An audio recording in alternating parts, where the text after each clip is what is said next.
County Council meeting's now in session. I'll give the invocation, Pledge of Allegiance. If you would bow your heads with me. Our Heavenly Father, guide this council as we serve the people of York County. Bless us with the ability to work as a team with a focus on the citizens we serve and not on any personal gain. In your name, amen. Amen.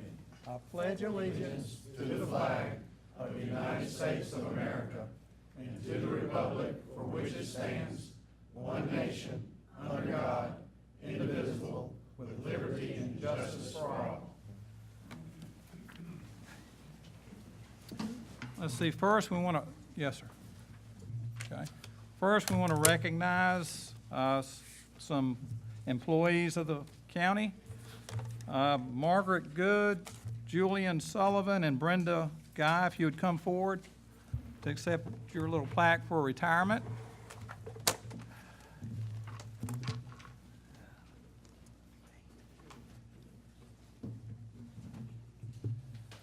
Which one's Margaret Good? I was told they were going to have to drag you out of here because you're so shy. I'll give yours to you first. But Margaret's been a great employee for York County. Can everybody give her a hand?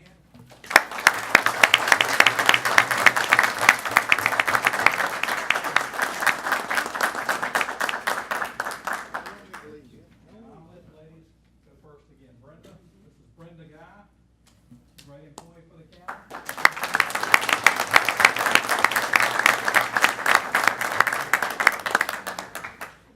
And last but not least, Julian Sullivan.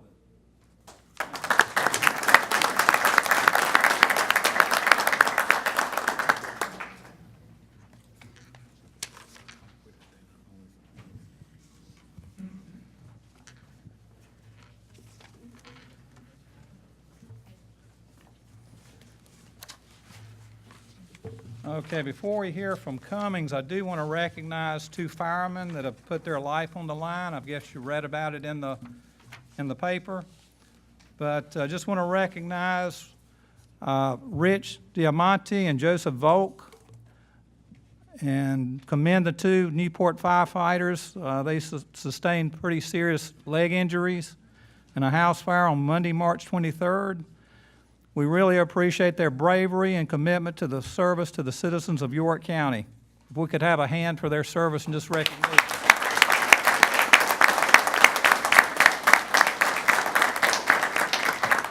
And they're not here, of course, they're recuperating. Okay, I think next we have an update from Cumming Construction on the courthouse. Yes, sir, Jim. Thank you, Mr. Chair. Council members, pleased to be here tonight. We know you've got a full agenda, so we'll be as brief as we can. We feel it's pretty important that to keep you apprised of the status that's going on. A while back, you guys voted to move forward with the courthouse renovation, and although there's been a lot going on, there's not been a whole lot physically, but trust me, there's been a lot going on behind the scenes, design, development, and planning. So we've got Mr. Jim Stewart with Stewart Cooper Newell that's going to go through the design development. Basically, kind of show you the before and after pictures. Will be brief, 7 to 10 minutes, and we'll field any questions. It's a milestone that we feel is important. We'll be back to do a brief presentation again in May. We're shooting for mid-May, having documents complete and submitted to the agencies for approval. So with that, Mr.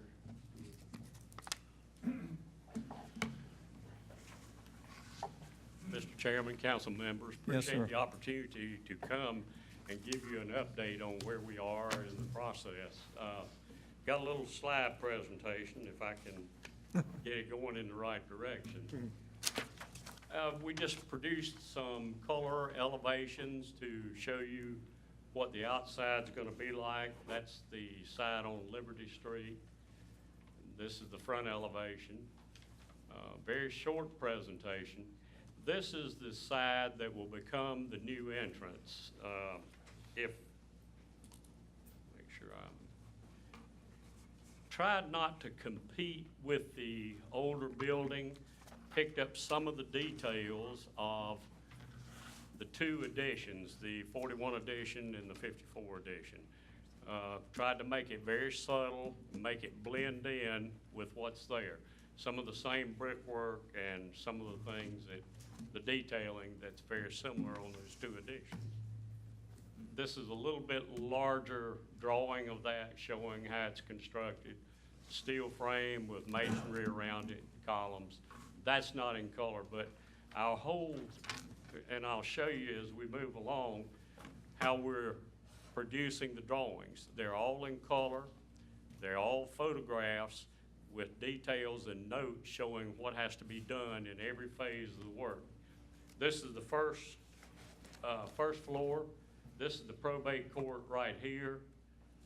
This is the main area for the public, right here with restrooms. This is a secure area for staff in the back.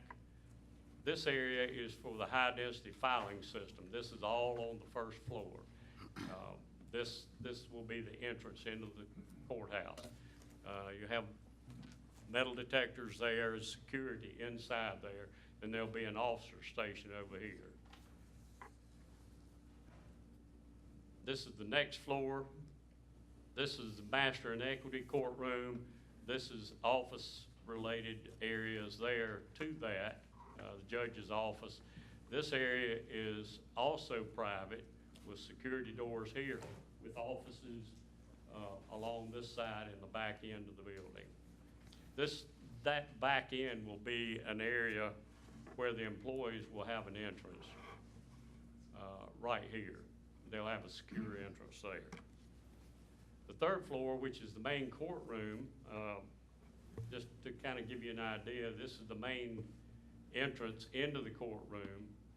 We have an elevator here. There's a handicap ramp that wraps around a core that we're going to put in, and it'll be a storage room. We have public restrooms there. We also have a jury room and another small office in there. This will be the, that's the jury pool up here. This will be the jury room here. The configuration in the courtroom will remain the same, except we're going to be taking out this area right here. That will be for overflow seating or tables or whatever you may need. This will be the judge's chambers here, and this whole back area will be private as well for the staff. This is just the upper area showing what's up there. We can't use these spaces. We're going to put a dumbwaiter in to go from the third floor up to this room. This particular room will be for evidence storage and things like that they need to keep during a trial. But we'll have basically a large, the elevator won't go to this floor, or it won't go to this floor in the front. We didn't want to cut through the roof or do some of the things that we may need to do to preserve the historic character up in the front section. Now back here, it will come through the room, but through the roof, but it'll be just a bump out on the roof at that point. This is the way we put the drawings together. These are pictures of the cornice work around the building. All of that will be removed and taken into a shop to be redone. As you can see, there are pieces of that that are missing. This is the instructions on how everything will need to be accomplished. That's basically the way we're doing the entire project. This is the balcony on the other side, on the courtroom side on Liberty Street. As you can see, it's really deteriorated, really in bad condition. We'll have them take all of these pieces off. They'll have to make molds. We'll get those sent off to somebody like Boston Valley Terracotta, some of those companies that do that, and create new terracotta to go on that particular balcony. This is showing the window replacement and the way we're doing that for the major section of the courtroom. There are 9 windows there. Then there's some windows, oops, let me go back.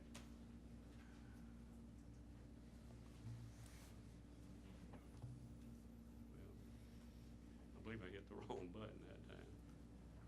Okay, as you can see how we've noted up the windows where we have those. We're rehabbing all of these. I had a meeting with the restoration people today.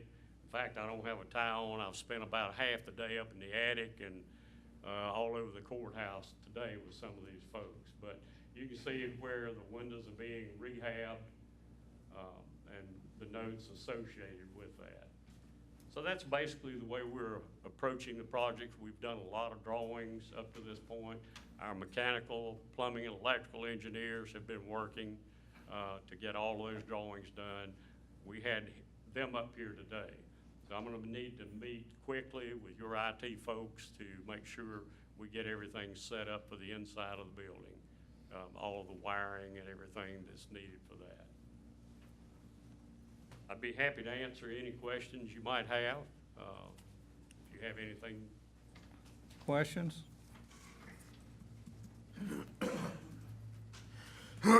I'm not gonna let you get away that free. The windows, did you say rehab the windows, or are they gonna be replaced? No, these windows in the courtroom will be rehabbed. They will have half-inch insulated glass. They route out the mullions or the muttons in the windows and put this new glass in. Those will be.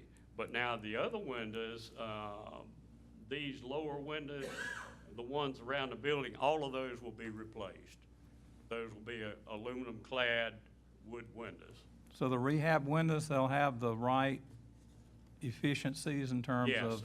and in fact, we've, in discussing with the mechanical engineer, the way we're doing the outside walls, we're furring the outside walls out with 2.5-inch studs, and the foam insulation inside that, and we're looking with the insulated glass, all of the building, maybe reducing the load like 20 tons in the building.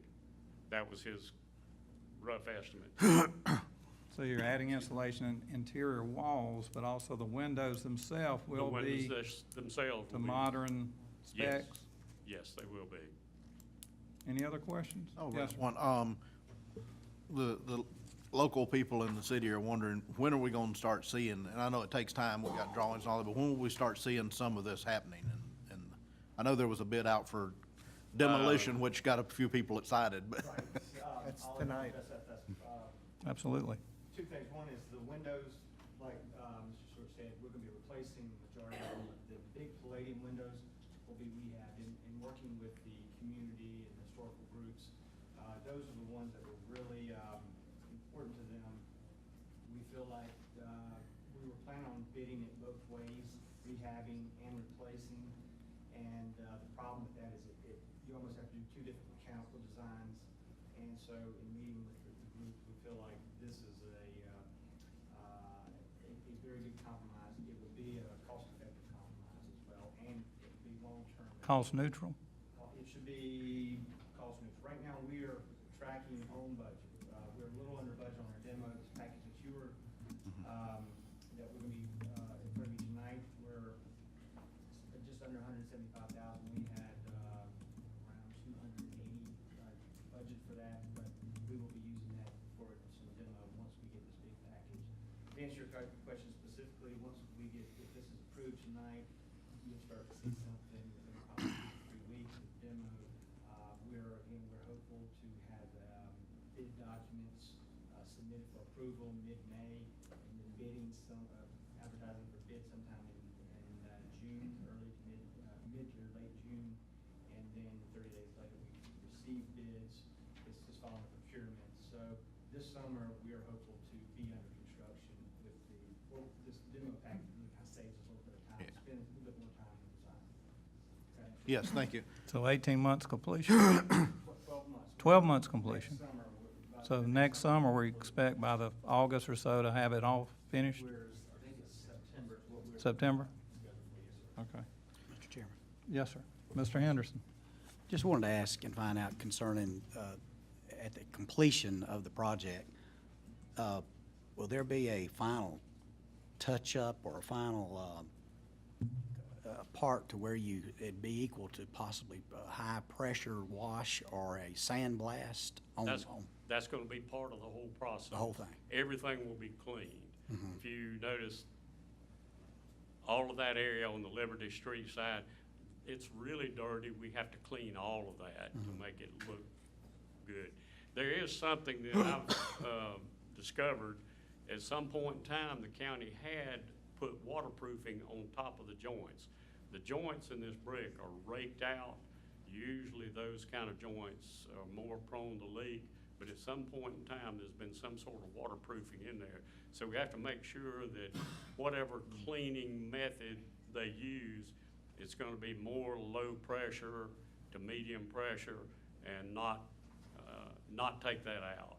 Okay. So where it does happen, it should be a fairly decent match, and, because you have to assume some of that mortar's gonna fly out. Yeah, it just depends on how, the chemicals they use.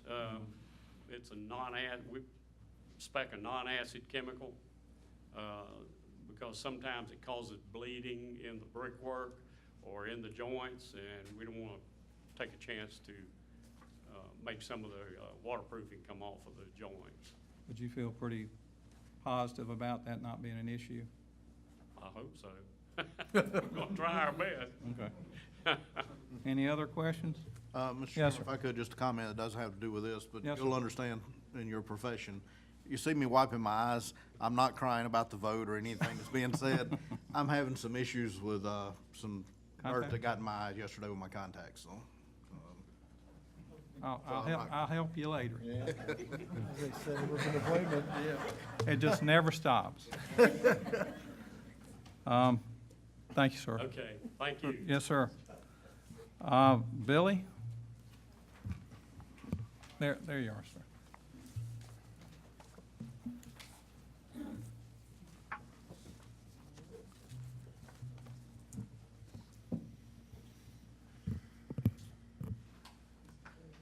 Thank you. My name is Billy Hacker. I live at 1901 Voyager Road, which is right off of Alice Creek, if you're familiar with that. I'm here tonight representing the Allison Creek Homeowners Association. We have about 300 residents that's in this association. What we're here tonight is opposition to the Little Allison Creek tract covenant change. Little history. In 2008, deed covenant restrictions were agreed upon between Crescent Resources and York County, restricting 329 acres on the Allison Creek Peninsula to a density of 1, with a maximum of 2 single-family residences lots per acre, or 329 total single-family residential lots. Allison Creek Homeowner Association was included in this process, and everybody was aware of what the results were of those deeds covenants. In June of 2014, Crescent Communities in York County changed those covenant restrictions to a density of 1.7. That's 550 single-family residential lots with up to 5 single-family homes, residential lots per acre. That's a huge change from 2 to 5. This change was done with no involvement of the Allison Creek Homeowners Association and no notification. We did not get approval of all the property owners. This was only discovered in March of 2015 after a preliminary plan was approved by the Planning Commission. This kind of shows the area we're talking about. That's the peninsula right there. That circle you see is the 2 miles of A0 2-mile radius from the nuclear plant. The red, whoops, excuse me. I think this is it. Yeah, there we go. Right here, you see the red dots. That's existing homes. It's some have been there for a long time, especially those around the lake. And then you see some green and some black dots. That's lots that have yet to be built on or being built on. And then the blue is the new proposed subdivision. You can see the density of the existing lots out there now is 0.61. The density, this is without the 329 acres included. The density, including the unbuilt lots, is 0.75. This new area proposal will be a 1.7, which is a 125% increase over what's out there. We strongly object to this new agreement for the following reasons. One is safety. emergency evacuation time that's due to a nuclear plant emergency or any other type would be greatly impacted. Environmental, water, silt, fertilizer runoff will further deteriorate the quality of Little Allison.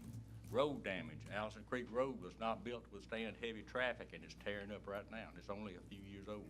Notification, the 2008 agreement changed without any input or notification to the residents or the public, and we just don't understand that at all.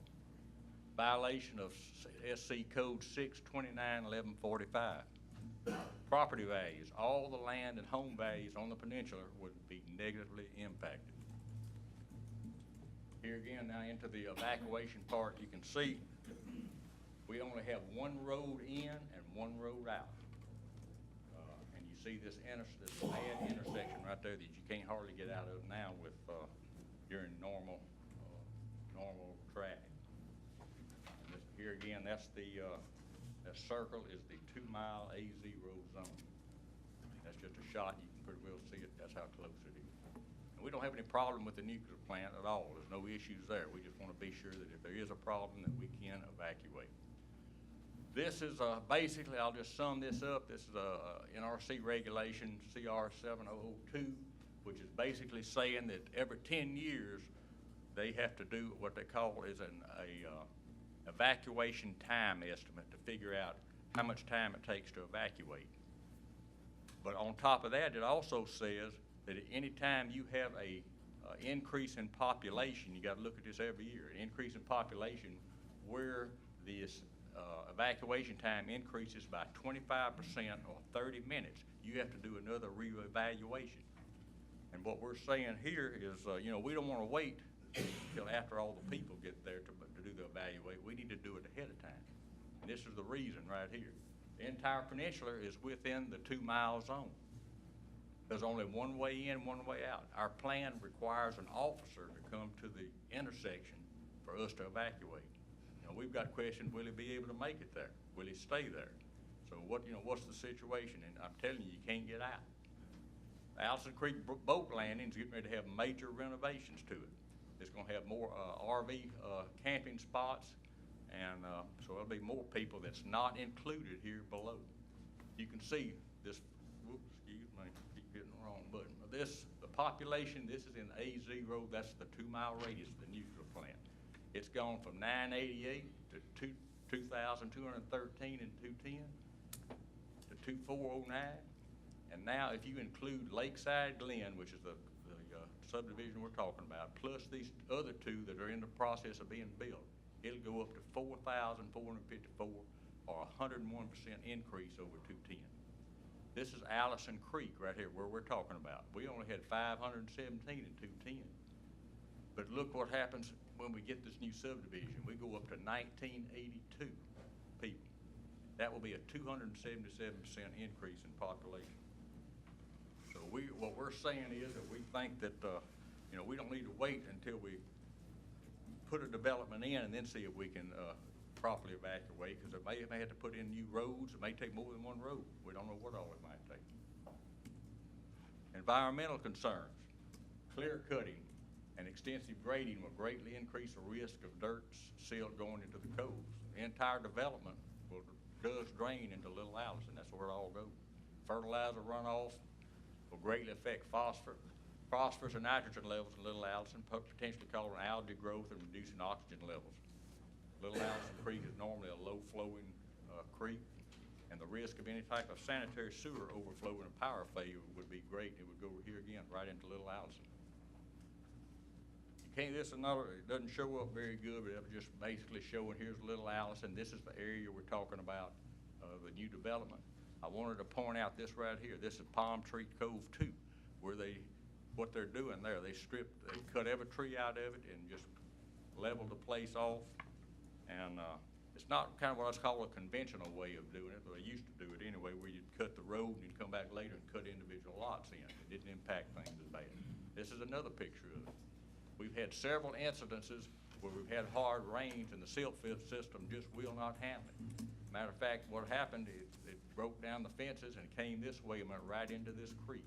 It also went from here all the way over to Little Allison, 1,600 feet, into where, actually into my neighbor's, cove. And he said that was the first time he'd ever seen silt get into his cove, and he's been there 26 years. That's just a picture of where they just clear cut everything. That's not what we're accustomed to. Here's, we're after one of those hard rains we had, that's with a silt fence. I don't care what they do as far as trying to build a system that'll handle it. When you have one of those hard rains, it just won't handle it, and it's gonna end up in the lake. That's the silt pond where it's supposed to go to. Damage to Allison Creek Road. Road was completely rebuilt in '28. Heavy construction vehicles are creating large potholes right now. That's just due to this development, the old development that's starting back right now. It's rebuilding. South Carolina road maintenance done by SCDOT, so you know what kind of maintenance we're getting. Only temporary repairs.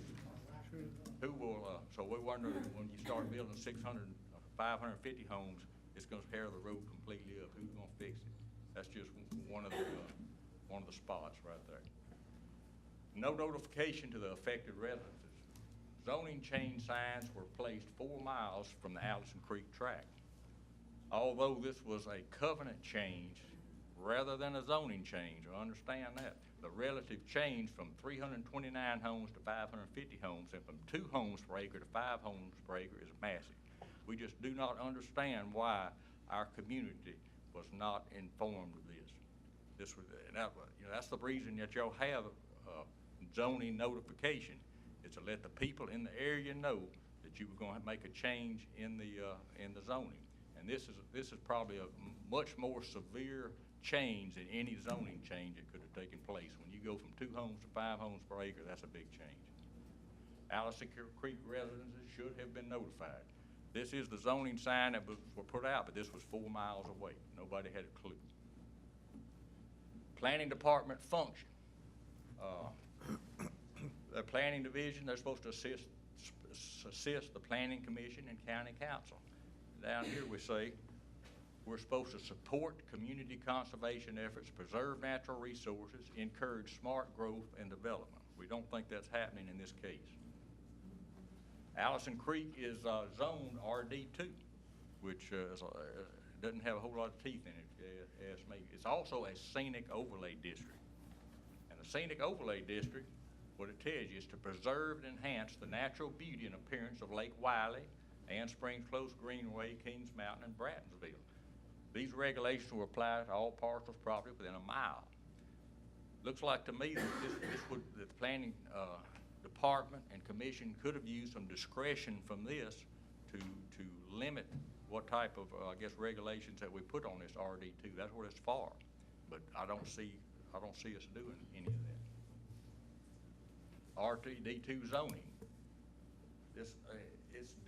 This designation is applied principally to undeveloped areas where the unit and density flexibility will not adversely impact existing residential subdivisions.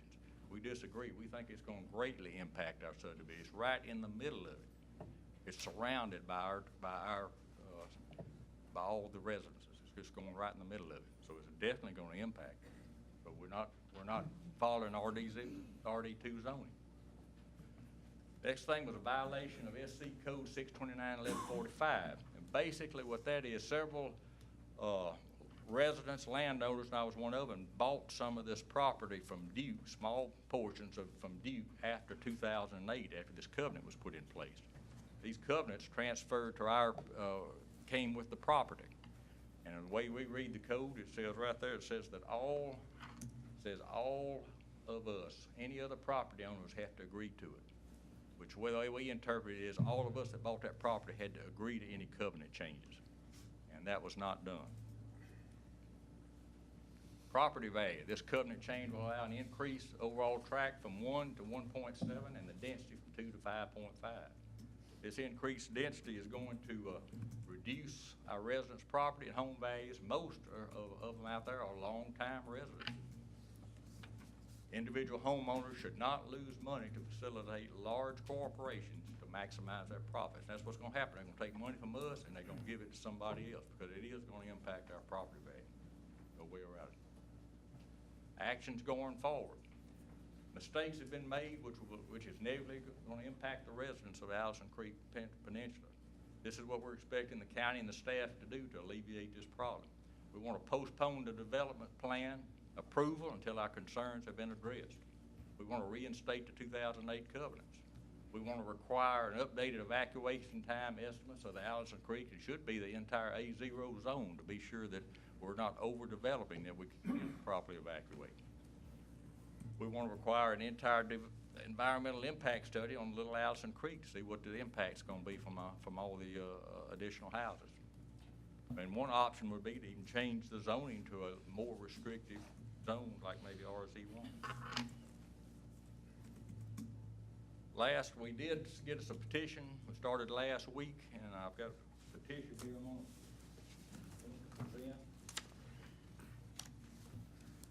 We've got a total of 650 names, 350 are from the residences, and 300 are from non-residences.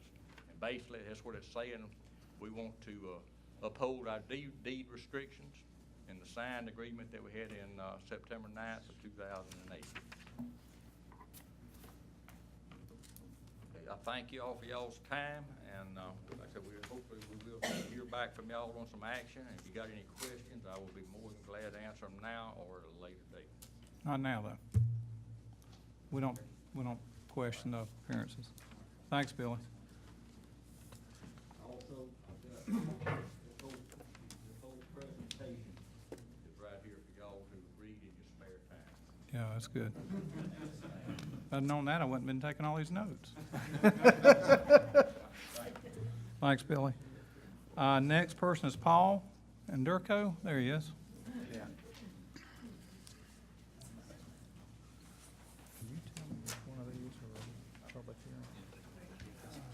I think Billy did a pretty good job about Allison Creek.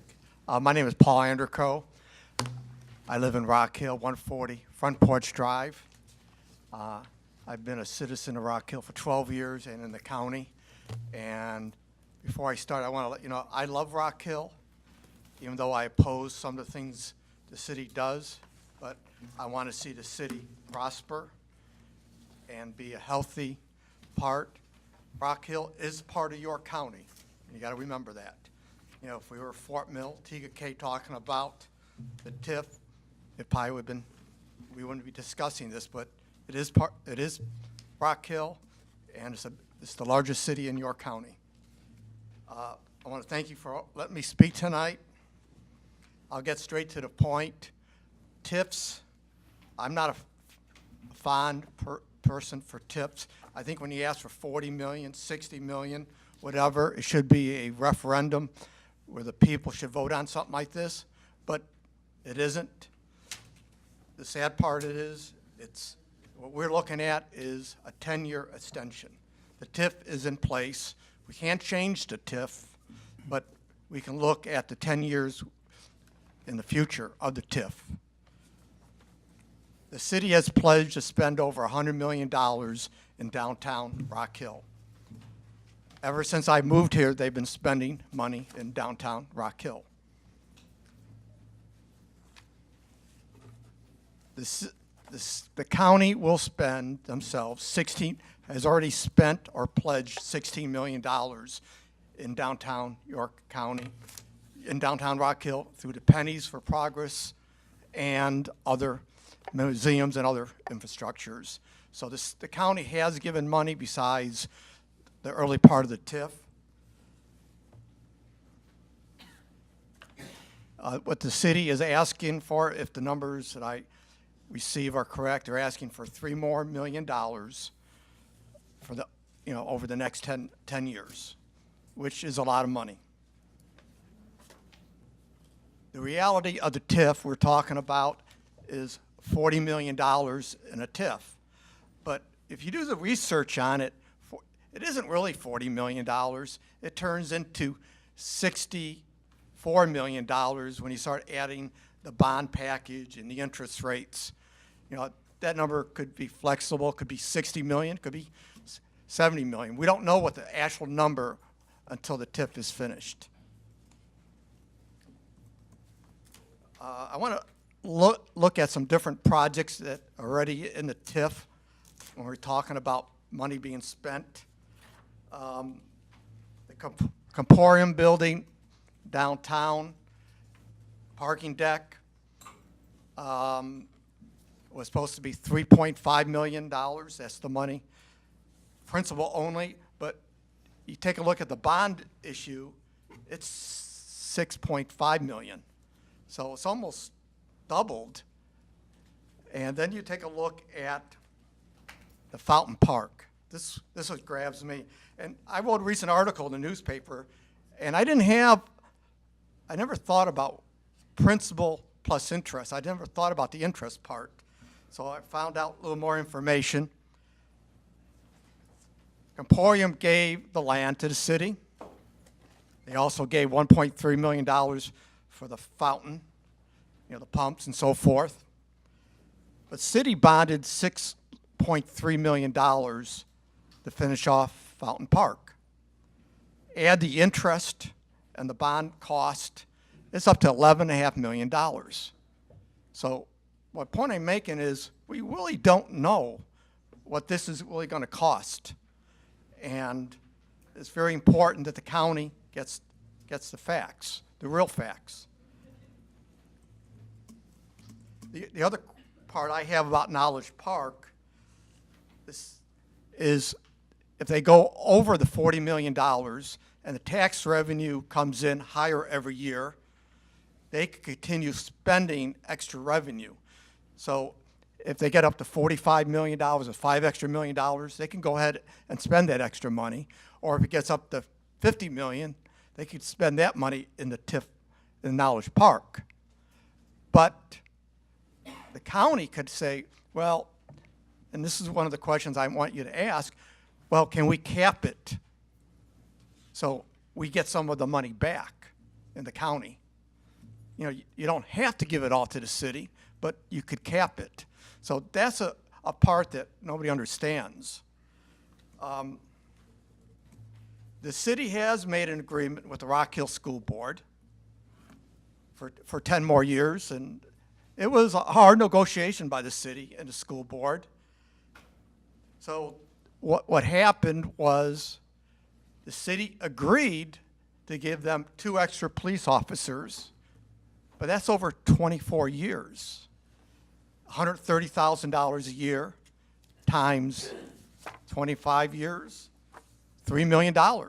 So the Rock Hill School District got $3 million, plus there's an agreement if the school district builds any more schools, they might be able to get additional officers. Not a bad deal for the Rock Hill School District.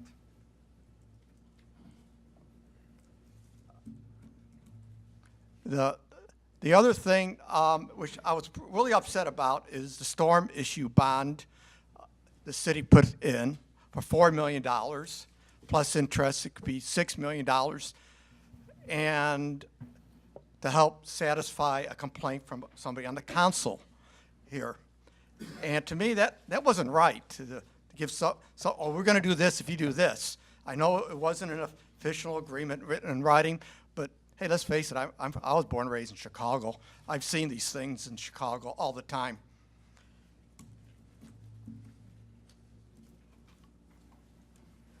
The city, I know the city needs to pass this. They need to move on.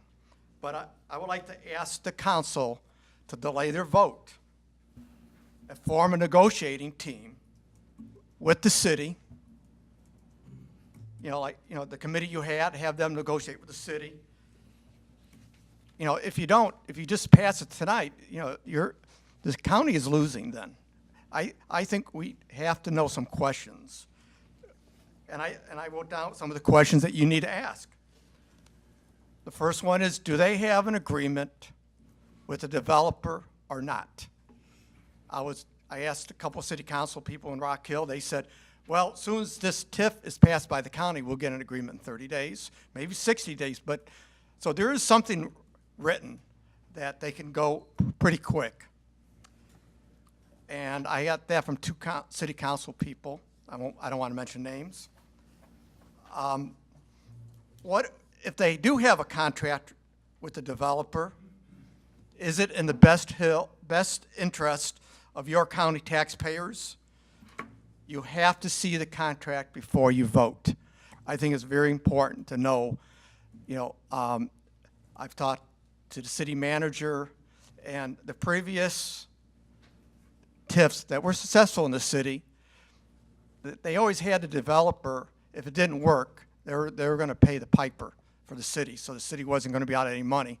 But this project is different than the other two, because it's in the city. It is surrounded by 3 blighted areas in Winthrop, and it's a challenge, I think. But I think the county needs to get with the city to make sure it works. If the county does vote yes for the TIF, what say do we have what money is going to be spent, if any at all? I think it's important that we vote yes, that we know where the money is being spent and have a say about the money. I think it's very important. I wish the school district had that agreement with them also. Do we give this, is a streetcar or the trolley car for $5 million still in the TIF? Some people say yes, some people say no, it's not in the TIF anymore. That's another question. Okay, the other couple more questions I have. If the city continues, does it need York County's vote? Yes.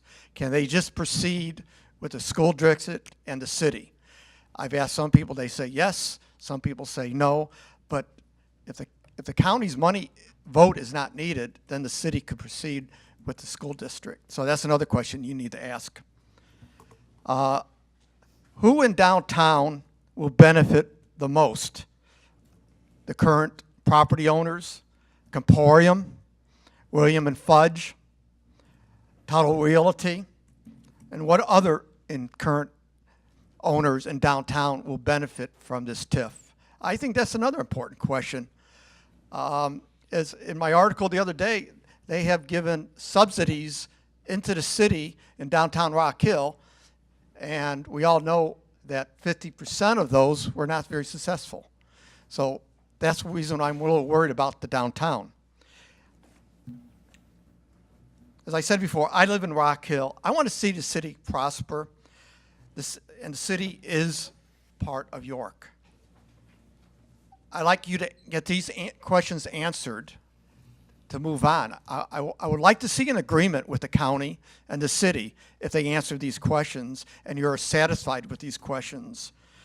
Once again, I plead for you in the county council to delay your vote, form a negotiating team with the city, and make an agreement and move on forward. Thank you. Thanks, Paul. Appreciate it. Next person is Reagan Craig. There you are.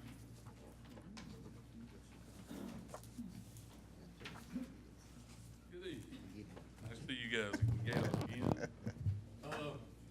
I'm Reagan Craig, 1804 Craig Road, Rock Hill, South Carolina, if you don't know me. On the way in, as I was going to start my little talk tonight about the TIF, I asked Mr. Kendry if I could say certain things, and he said, well, yeah, if you'd like to get in trouble again, go ahead. So I had been in the other overflow room redoing my consideration. And on the way in, Manny Kimmel ran into me and said, well, look, it's Mr. Negative. And I said, well, yeah. I said, but I used to be called an againer. So since I have to have a reason other than the TIF, I don't like the looks of the TIF, then I'll give you the reason. The city of Rock Hill ran an ad a few years back, about 2006, 2007, and saying they're going to put in a recycling center in that beautiful industrial park on Vernsdale Road, right down the street from South Point High and Saluda Trail and Oakdale School. And it was to allow a company to bring in an out-of-state landfill instead. And as you well know as county council members, we've been in court with them and everything else trying to stop this landfill. So since I had to have a reason other than the TIF, yeah, I'm mad about the landfill. How's that? Does that work? Okay, so they can say that when it comes back. The reason I got into this TIF business and looking at it was Kerwood Chapel was still on the county council, and he formed an advisory group and said, for 26 years, or really since '88, he watched the roof come on, the roof come off the downtown. And basically in the 26-year period of the downtown TIF, You can say it was poor decisions, poor management. You can say, it's a funny business going on. You can put all that. It's a failure. It's a flop. I'm sorry. Now, when you can't admit you've fallen down, then you'll fall down again, and because you won't learn anything from it. Part of the problem is, okay, so let's look at the numbers. Let's see what's there. Well, guys, one of the first things that happens, and I've said this many times, I'm just going to touch on it, page 18 and 19 of your intergovernmental agreement is very clear what the city was supposed to be doing. Now, when I asked before why it hadn't been done, well, it's because the county, we didn't make them do it. We didn't make them do it. That's why they didn't do it. And basically what they're supposed to provide, this county government, and so citizens can go look and see, is appropriate detail related to revenue, expenditures, and textile corridor TIF projects within the textile corridor district. An accounting of revenues and expenses with respect to each textile corridor TIF project. A narrative report of textile corridor TIF projects undertaken by the city with the status of each project, statement of the goals which have been accomplished. A certification that any textile corridor TIF projects undertaken by the city within the scope of redevelopment as described in Exhibit B attached hereto and have been approved by the county and the city. A list of pay-as-you-go projects showing sources of funds, uses of such funds, an accounting for all revenues, and an audit of all county TIF funds, and a list and description of known textile corridor TIF projects proposed for the city for the next fiscal year. It's pretty clear. They're supposed to be been doing a book report for 26 years at the end of the year before we mailed them a check. Well, the report was not done. And our searching and looking. So what do? Kerwood's group, Kerwood Public Law Advisory Group, poor old Chuck Howell got elected to send off the FOI requests. So we sent them to the city, we sent them to the school board, we sent them to Rock Hill Economic Development Corp. And I think we did York Tech too. The first one on top, Miss Elaine Baker responded to Chuck from the Rock Hill School District saying, re-describing him the FOI rules, and you got 15 days, but that doesn't mean we're going to give you the information within 15 days, but we'll come back with a date. This was on January the 12th. Well, our new school superintendent got back to us. Ms. Kelly Pugh, I believe she's speaking tonight. Maybe y'all can, well, I know you don't ask questions at the end, but it said, Dear Mr. Howell, we've received your Freedom of Information request dated January 8, 2015. As we understand your request, it seeks the school district may have received from or sent to any person or company that received tax incentives, payments, special financing, blah, blah, blah, for the 1988, 92, 2004 tax increment district. You also requested any correspondence to the school district, its staff, school board members that have received, head agencies you listed relating to persons, and on and on. He did a full legal lawyer blowed up FOI. This letter is to notify you that the Rock Hill School District has no records which are described in your request as we understand it. If you feel you misinterpreted your request and would like to clarify it, please not hesitate to contact me. Now, I just heard Paul Anderko say that they struck a deal, right? The school board, if memory serves me right, they voted on this, right? Am I wrong? But there's no records of it whatsoever. If you're an ordinary citizen asking for things. Rock Hill Economic Development Corp. sent us a letter back from their attorneys, Spencer & Spencer, explaining how they're a nonprofit and they don't get any government contracts money. They're not a taxing entity, so therefore they don't have to answer us. But they sent it, we got an earlier letter from Miss Katie Quinn, who is the communications manager for the city of Rock Hill, asking Mr. Howell to withdraw his request because Rock Hill Economic Development doesn't handle tax incentives. We were asking for the city stuff. Why would you like to withdraw your request since they're not a taxing entity? Now, I don't know for you law, but my understanding was the minute you put your hands on some tax money, you're subject. I've been learning all kinds of rules of what you can and can't say and do, being on that museum board for the last 4 or 5 years. Trust me, walking around on needles. So, right, Mike? That's what you say, right, Mike? Okay. So, that being said, reason I wanted to show you all this was the stone wall that a citizen gets when you go to check it, just like Paul was saying. Well, so what happened was then, I think Councilman Chappell, and then, of course, Christie came on board the first year, got after poor old Bill over here. And then it began. Y'all, I don't know. Bill, how many emails do you think you got? 50? A couple hundred? I don't know if I had 200 or 300 attachments, incomplete spreadsheets, pieces of information, a little bit of data here. Where did this $920,000 get spent? It's buried in $2.2 million worth of other expenses, scattered on 2 pages of a spreadsheet. One thing, just bits and pieces, no narratives, no who got the money, and no success comparison. Did it succeed? Did you accomplish your goals? Remember page 18, 19? None of that. And I'll tell you one thing, I will give my new council lady credit, and Mr. Winkler and you too, Bump, for sitting down and weeding through that mess. I'm a senior engineer for a company that did $5.1 billion last year. And if I had come in for a project like that in dribs, drabs, and pieces, my managers would have said, don't you come back, don't come here with that garbage. And if I'd come back the second time and say, well, I did it that way because y'all didn't ask me for it, guarantee you, they'd show me the door. I'd be fired. So would any other business. That is one of the problems that it does, that this is presented, and this has been in place once again since 1988. It ain't worked. Millions have been spent. Millions have been spent. And to date, from my understanding, there is, as Paul said, no contract with Sora Phelps. Now, I believe in transparency. I hope y'all think that, or you know that about me, but also accountability. It's one thing, let me look at the books, another thing, what'd you do with it? Why'd you do what you did? How can you learn if you don't look at your past mistakes? I came in here before the end of the year, and I read y'all a Cato report and told you about other TIFs at Clemson, Richland, North Augusta, the Aiken incidents, where these things had been abused, and the county of Pickens had to take Clemson to court to get their money with the city of Clemson. And it also, I put out a warning about, in that Cato report, and I left y'all all a copy of that, I hope you read it, about how it turns into corruption eventually. Well, one of the things that happened right out of the gate was I explained, and maybe I didn't explain it well enough, was that the urban renewal policy that the federal government did years ago when they were redeveloping Chicago, as Paul mentioned, and Detroit and these cities, they would condemn property and take it from poor people. Well, y'all all got an email saying I said Rock Hill had eminent domain. I never did say that. I compared it to Rock Hill has the municipal taxing authority. They can pass their own TIF within their own city, and they can charge additional taxes just like this. And that's how you can run poor people out of the houses. You run the tax bill up if you want to redevelop the area. That ability exists in the TIF agreement today. It's to clear that up.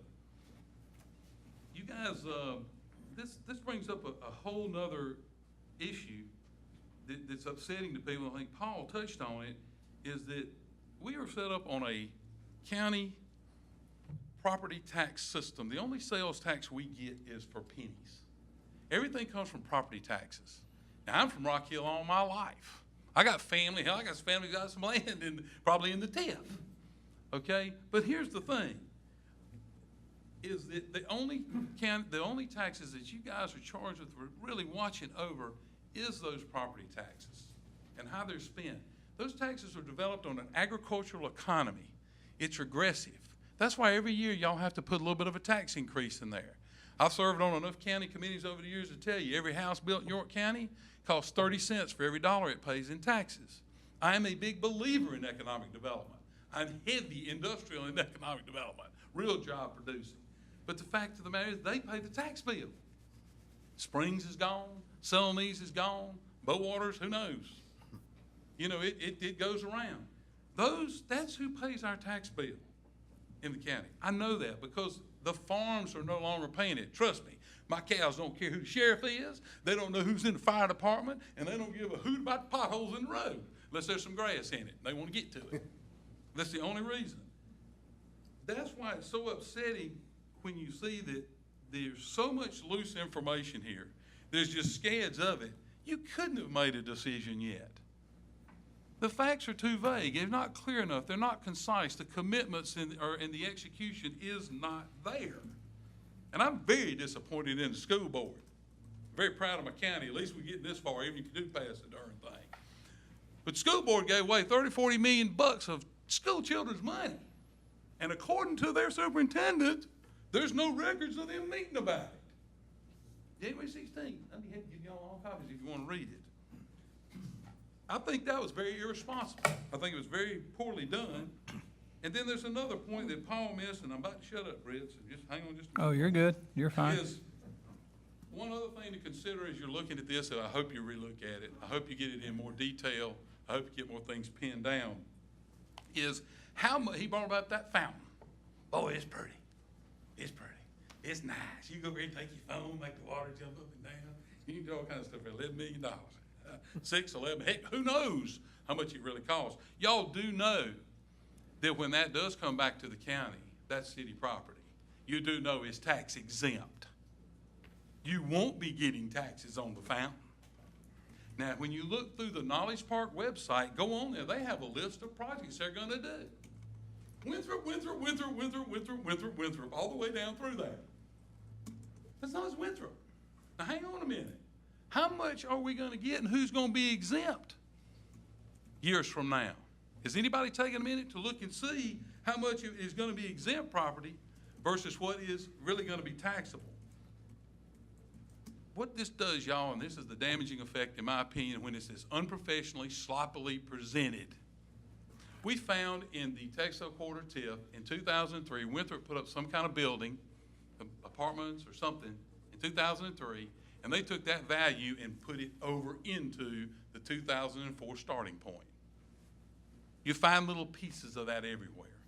I was told by a city councilman, if you don't have the streetcar in the TIF agreement, you can't go back and get it later. And in the Cato report, I read you all the cities that have put in streetcars, and they've all been failures. How many of you have ridden the subway thing up in Charlotte upside South Boulevard? Anybody been on that light rail? Have you? You rode that thing? I'm scared to get on now. As big a redneck as I am. What it does, though, the damage it does, when you talk about economic development, we need economic development. We've got a big building referendum coming up, y'all. $100 million. Okay? When you have things that aren't clear and concise to the taxpayers, how do you think they're going to vote? Do you think the $109 million school bond referendum that was in the paper they're talking about is going to do well when everybody realizes that, let Rock Hill keep 45 million of that? Oh, and you want 109 from me? Can you edit a referendum, Michael, when it goes? They said, no, you're going to have 55 or 60. I mean, come on.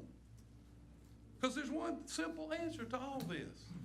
Tell Rock Hill to do like you do me, and I agree with you 90% of the time when you raise your taxes. Tell them to raise their own taxes. Quit taking ours, because they're not having to raise their citizens' taxes at all. And come time when y'all have to raise taxes, who faces the music? Why can't they just raise theirs? It's only a little bit of money, right? And it's the end of the world if they don't get it. It's the end of the world. TIF's not going to go. Really? It's that marginal? I thought it was going to be a super success this time. 26 years, we're still waiting. I just wanted to put that in there and clear up a thought, and just put this in your mind. It's the principle of the thing. It was Roger Milliken, or maybe Bill Close at Springs Mills, that said insanity was doing the same thing, expecting a different result. They both were coining the phrase from Albert Einstein, who really said, we cannot solve the problems of today at the same level of thinking we were at when we created them. Remember who's doing this? It's the same people the last 26 years. Thank y'all for your time. Thanks, Reagan.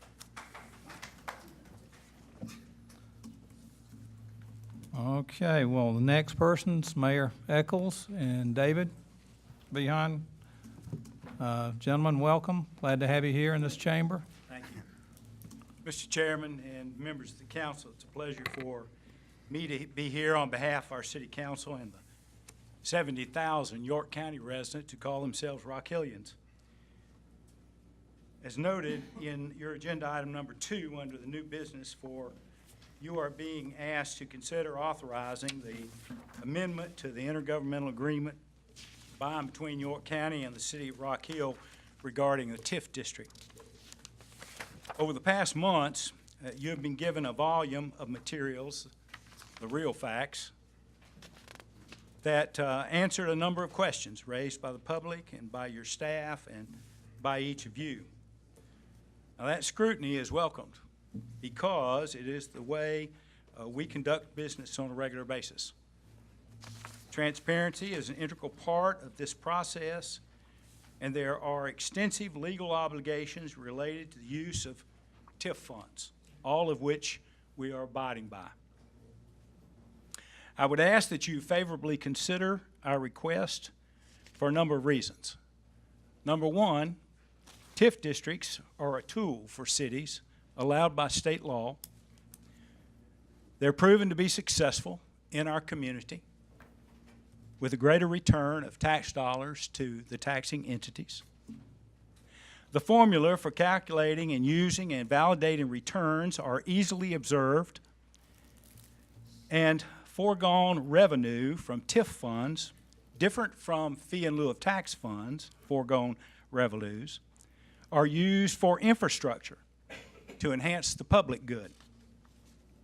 With a TIF, the people's tax dollars come back to them by supporting those infrastructure needs.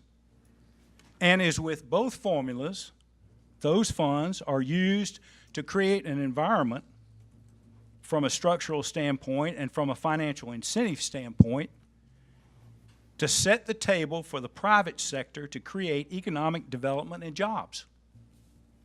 That's one of our major goals, and I know you share that goal as well.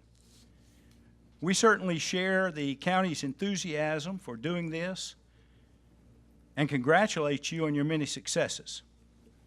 And we want to continue to partner with you wherever possible or necessary to enhance opportunities for all of our citizens.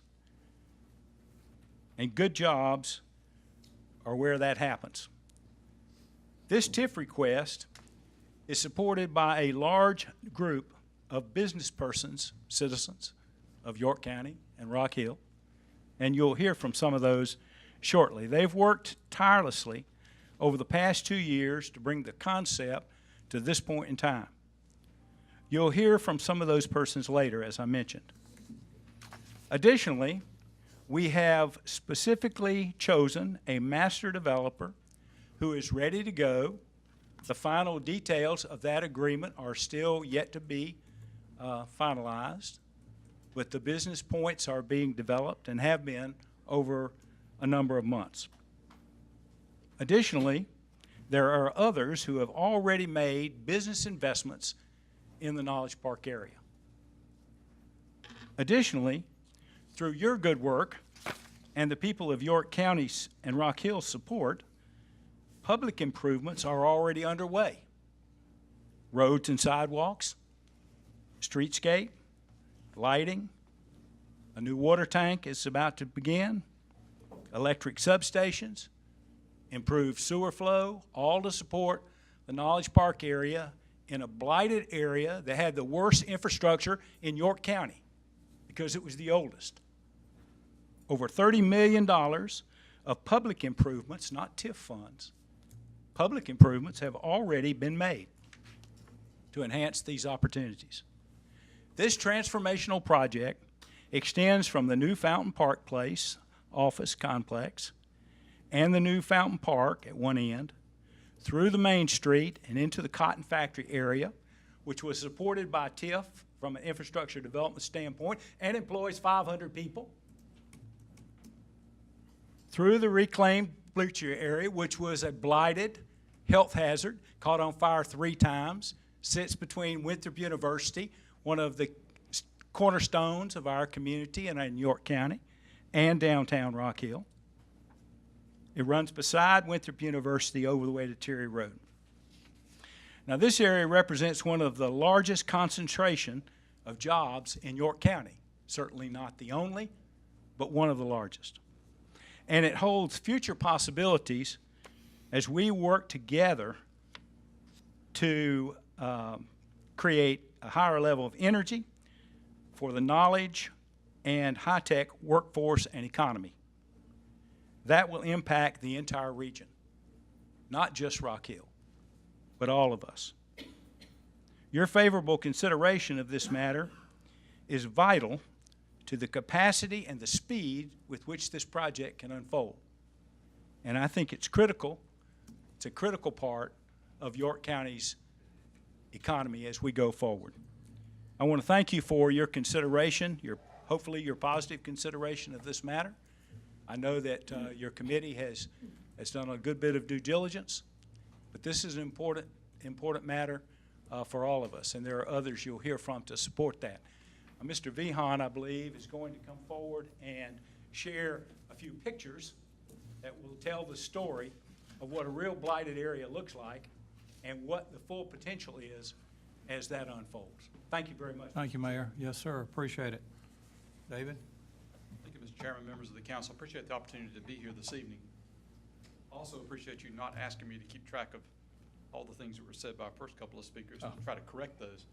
I know both those gentlemen, they're both, I think, well-meaning and good men, but unfortunately, sometimes hyperbole, I think, gets in the way when we start speaking up here with the things like we're talking about tonight. I want to just briefly show you some images just so you can get a feel for this area. This is the old Bleachery textile corridor.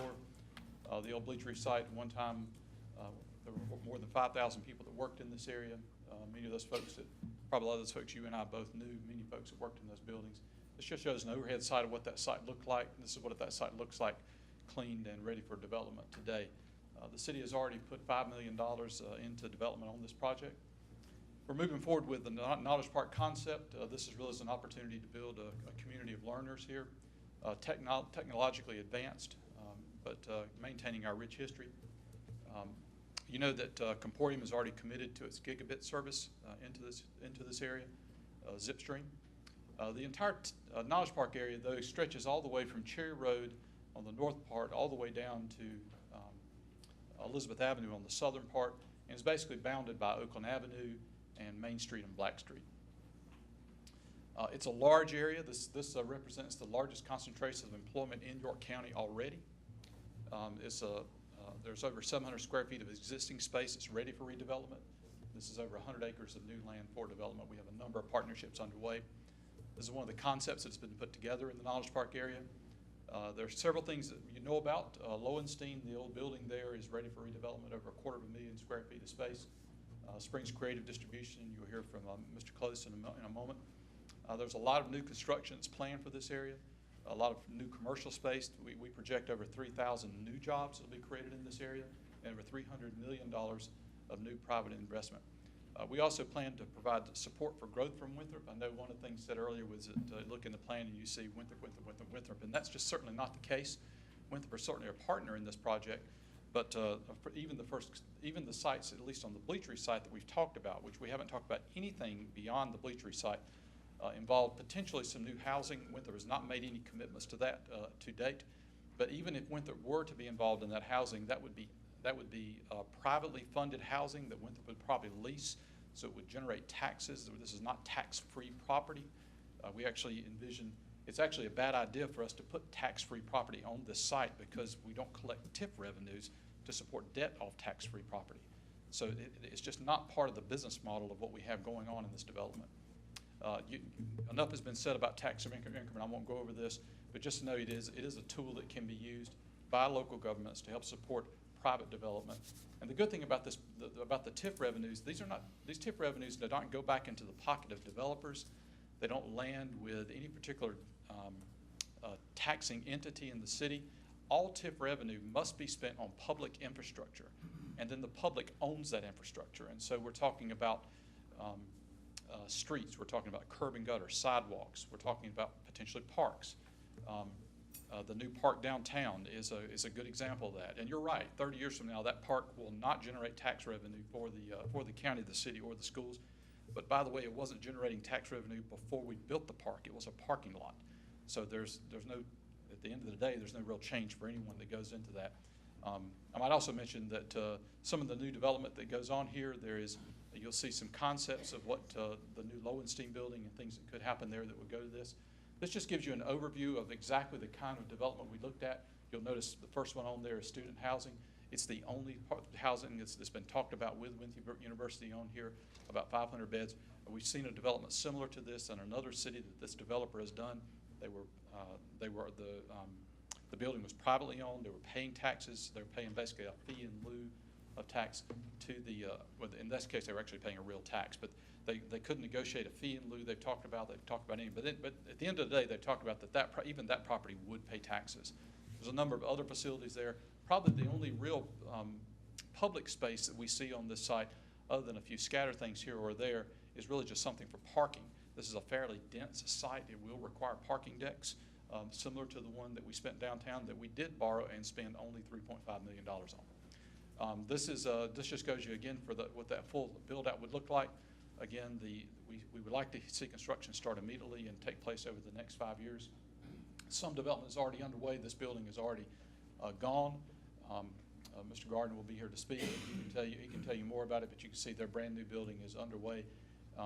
Just a couple of concepts of what that looks like. Of course, the old cotton factory led the way here. That site has been redeveloped. There are more people working that building today than it was when it was functioning as a cotton factory back in the late 1800s. A significant amount of public improvement has already gone on. The mayor mentioned we spent over $31 million, a lot of that in a new electric substation, new water tank. There's a significant amount of new infrastructure that's had to go on here because this is among the oldest infrastructure we have in our community. Appreciate the opportunity to come and speak to y'all tonight. We're going to hang around in case during your deliberations you may have questions. Thank you, David.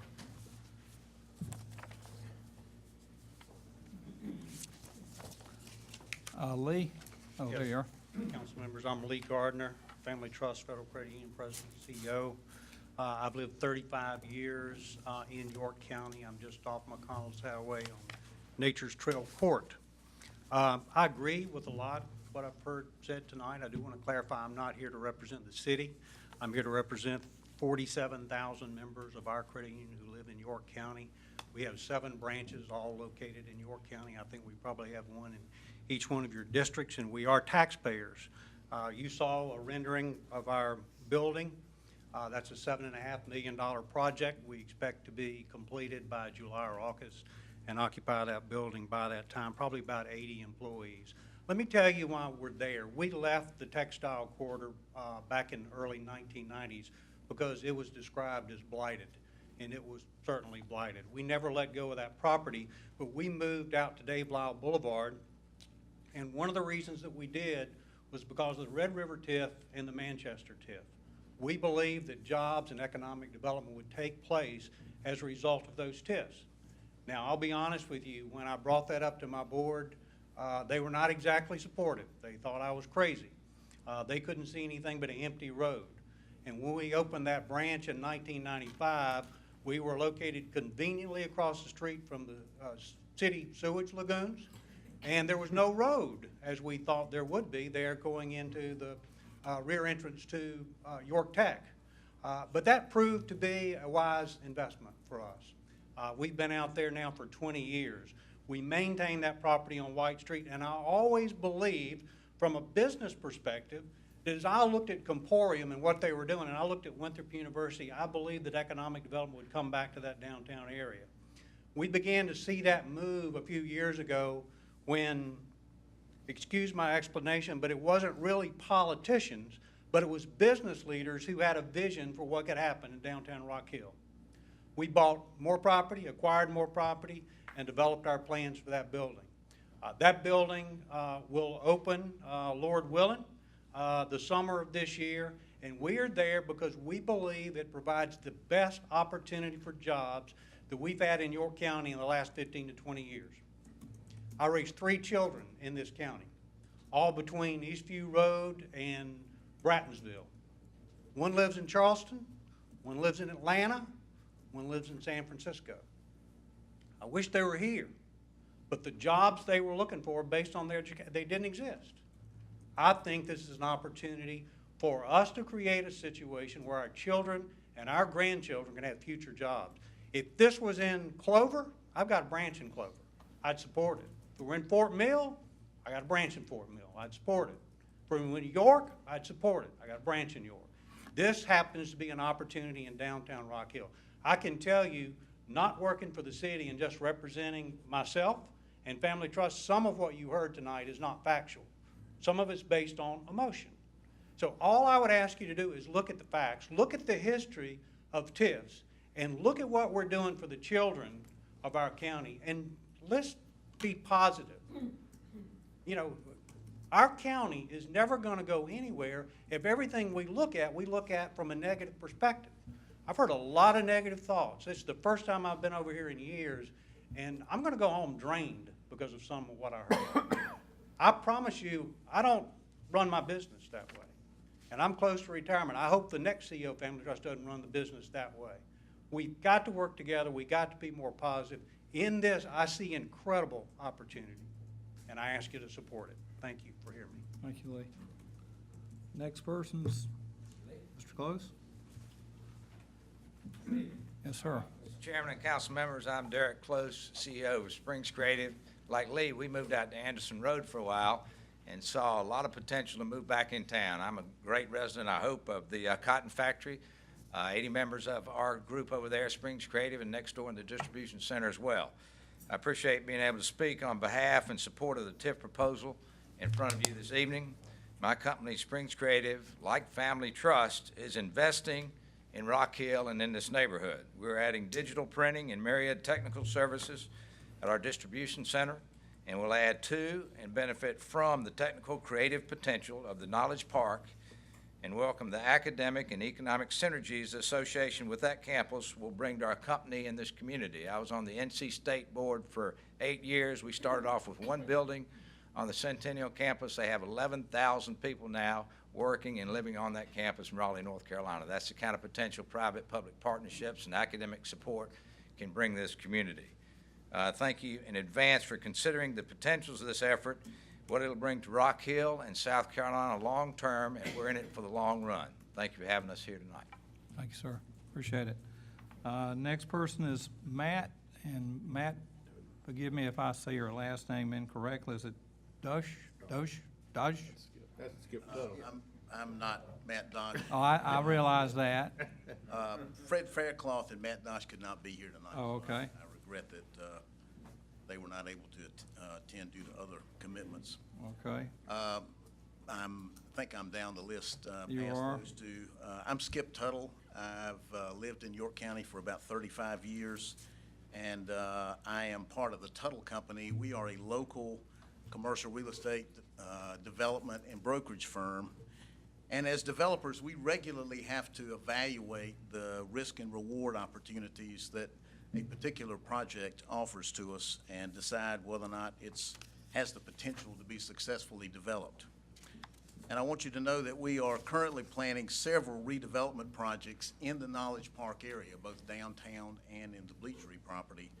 And we have done that because we are convinced that the potential is there for that area to be successfully developed, assuming the public improvements that have been contemplated by the TIF implementation program are in fact implemented.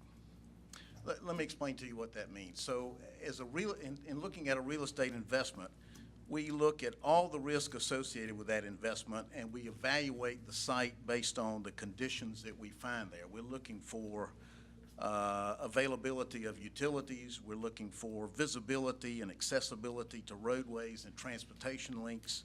We're looking at parking availability. Equally important, we're looking at the marketability of the proposed uses that we have in mind.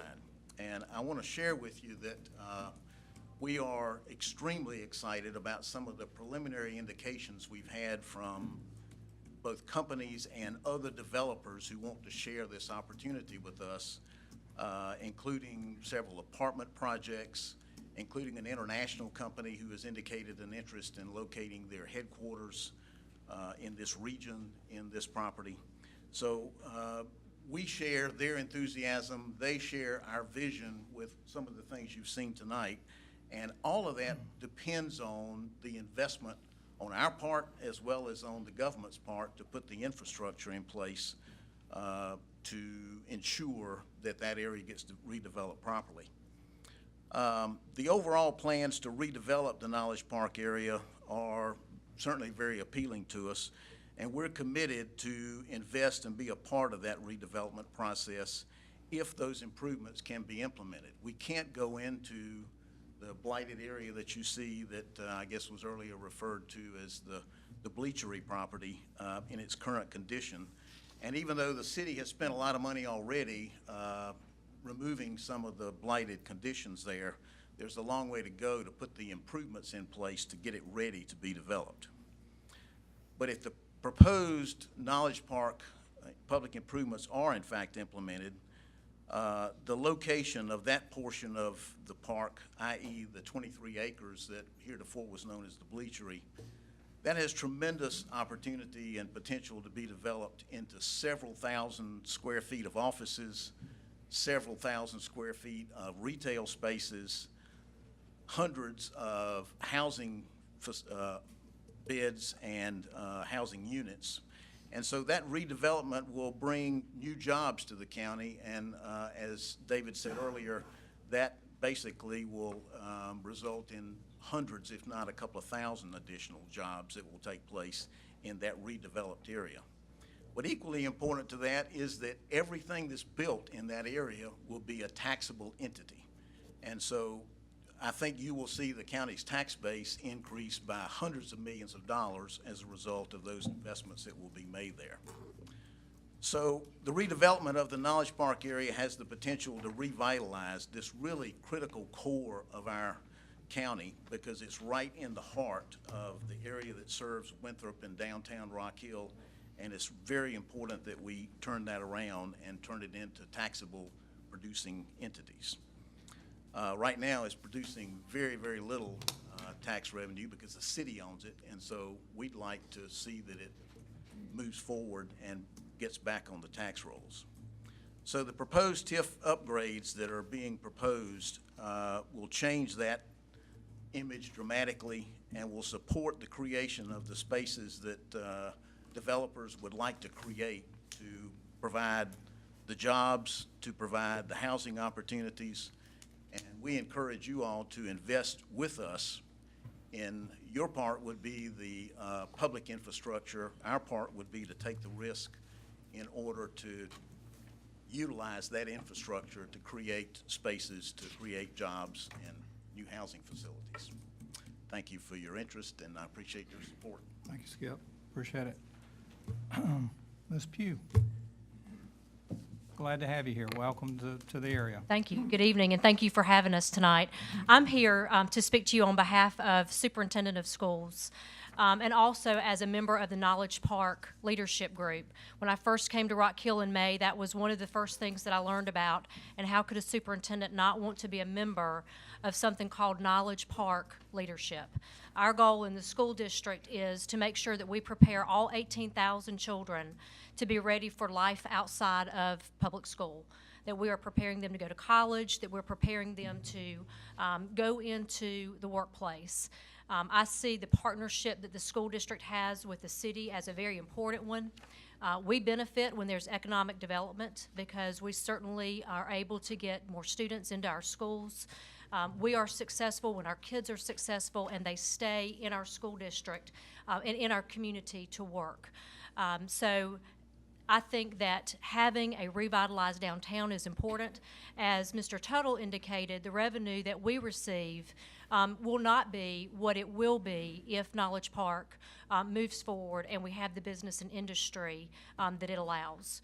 In addition, it will also help us recruit more families, which is very important to the school district. So thank you very much for your consideration.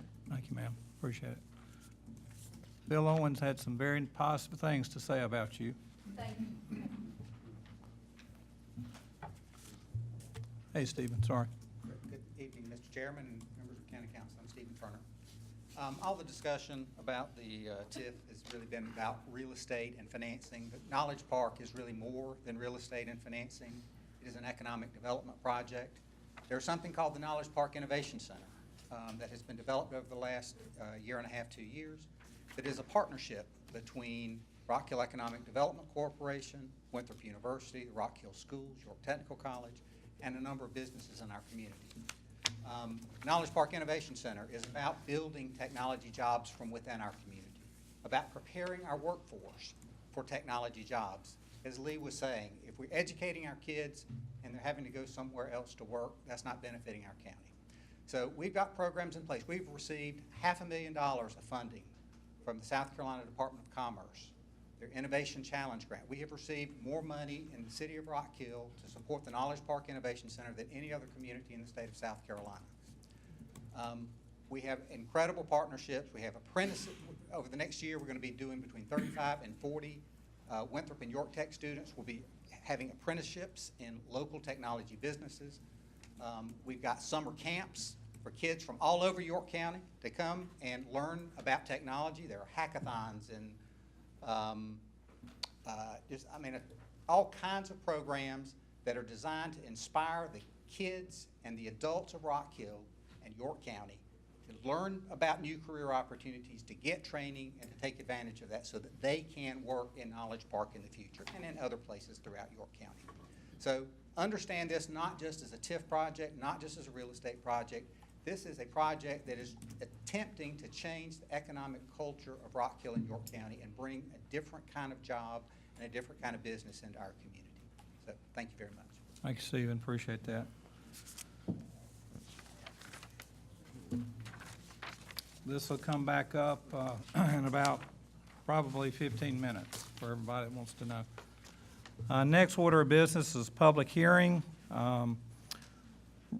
Rezoning action, consider first reading and, oh, I'm sorry, I jumped over the public forum. How dare I do that? First person, Bobby.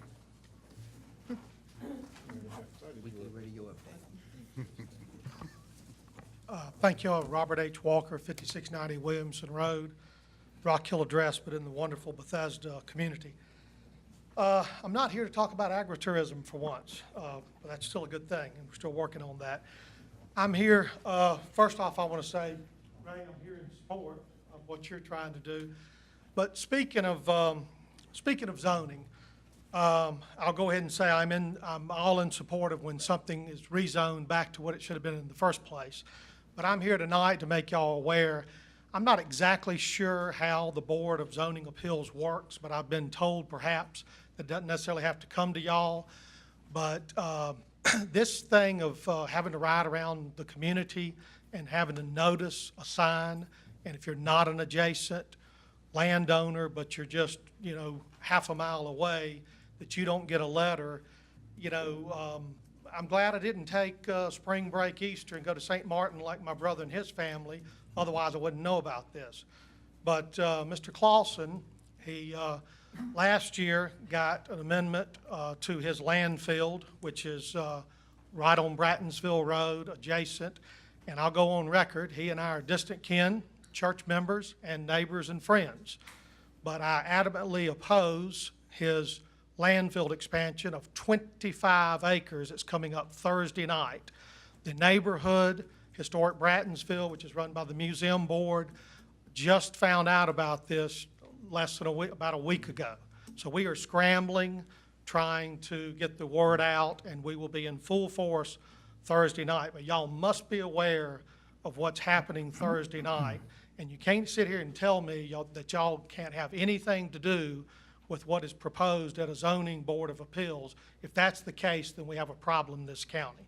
But we have a petition going. The adjacent landowners are very opposed to this, and we've got a petition going, and hopefully you'll hear from the Culture and Heritage Commission and Carrie Tilley and other leaders. Thank you very much. Thank you, Bobby. Next person is Chris Christopher. Hey, Chris. Be sure to give your name and address. My name is Chris Christopher. I live at 2064 Tiger Paw Lane, there on Allison Creek. I'm here to talk about an earlier topic that you heard about from Billy in regards to the overall development. I had the opportunity after the last meeting to go door to door to visit with many of our neighbors and get their concerns or their support of the development or whatever issues might be of concern. With that, I thought I would bring to you, and I'd ask you on behalf of the homeowners and the residents out there on Allison Creek to really go back to the Planning Commission. What we did is that we consolidated all of our questions into a document that I'll provide you copies with this evening here. And I wanted to just talk to you. There were 5 major areas that we were concerned with. And I'll just give you a sample of the questions here in the 2 minutes that I have. First of all was the traffic.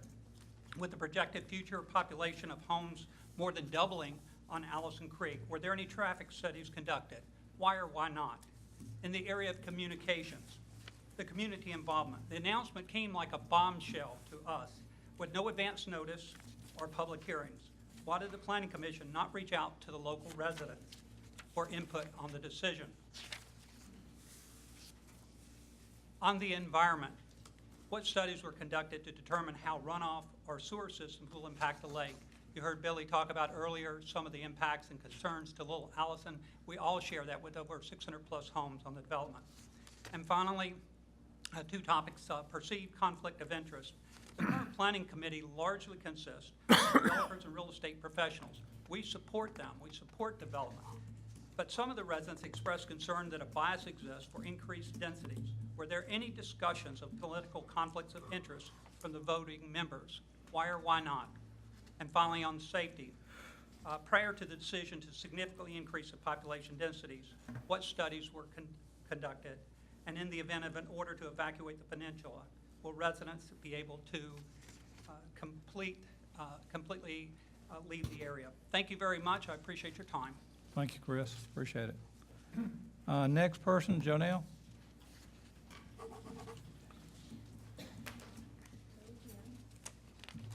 Be sure to give your address. Oh, Jonelle Hagner, 1901 Voyager Road, York, South Carolina, on the Allison Creek Peninsula. And once again, tonight, this is about Lake Wiley, our only lake, which is there for everyone to use and enjoy, whether you're on private property or whether you're at a public beach area. It's also about the fact that there is a finite amount of land in York County, as we all know. And it appears that the powers that be are determined to bulldoze and build these huge developments on every square inch of this land. I've noticed everywhere I go, there's a bulldozer and just trees are just falling. And because in the last 3 weeks, I noticed a lot more of this. 3 weeks ago, we as a neighborhood coalition appeared before this council to voice our total shock and concern at the development being almost a done deal with no knowledge of any of this by any of us living there. Councilman Williams was kind enough to ask me and approach me in the hall when y'all had gone on break 3 weeks ago. He was surprised that none of us had been here to question it, and I reminded him with my mouth dropping to the floor that, you know, you can see what shock we're in. I mean, like I said, it hit us like a ton of bricks. We only, just as a fluke, found out about this. I mean, and it has been all-consuming to numerous ones of us out there. But, and I remind, yeah, but, and we just didn't know that these huge changes were coming in this proposed development. But I said, guess what? We know so much more now, and boy, has this Allison Creek community come together to fight this battle. The same battle over out-of-control development that other nearby Lake Wiley citizens have attempted to bring before this council and before the Planning Commission, only to have both groups basically totally ignore them. Government apparently operates on the premise that the average citizen does not know or does not care what is happening around them. But believe me, we know and we care. And I have a real short list of 6 of these major outside developers where you see all these 9 million signs, all the Mattamy Homes are, and these are the people that are doing these huge developments. Mattamy Homes are out of Toronto, Canada with an annual revenue, and this came off their all these websites, $1.4 billion. Pulte Homes out of Atlanta, Georgia, revenue of $5.8 billion. D.R. Horton Homes out of Fort Worth, Texas, revenue of $8.6 billion. Meritage out of Scottsdale, Arizona, last reported $2.18 billion. Ryland out of California, $2.6 billion. Lanier out of Florida, $8 billion. Okay, Janelle, I gotta cut you there. Okay. Thank you, ma'am. Hope you're listening. Thanks. Don Wiley. Yes, sir. Don Wiley, 1872 Colina Road in York.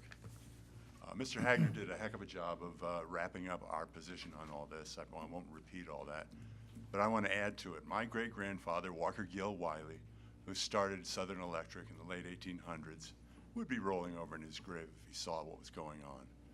It's despicable. This is a small peninsula, narrow and not very long, and they're clear cutting it. Drive out there and look at it. It just looks like destruction.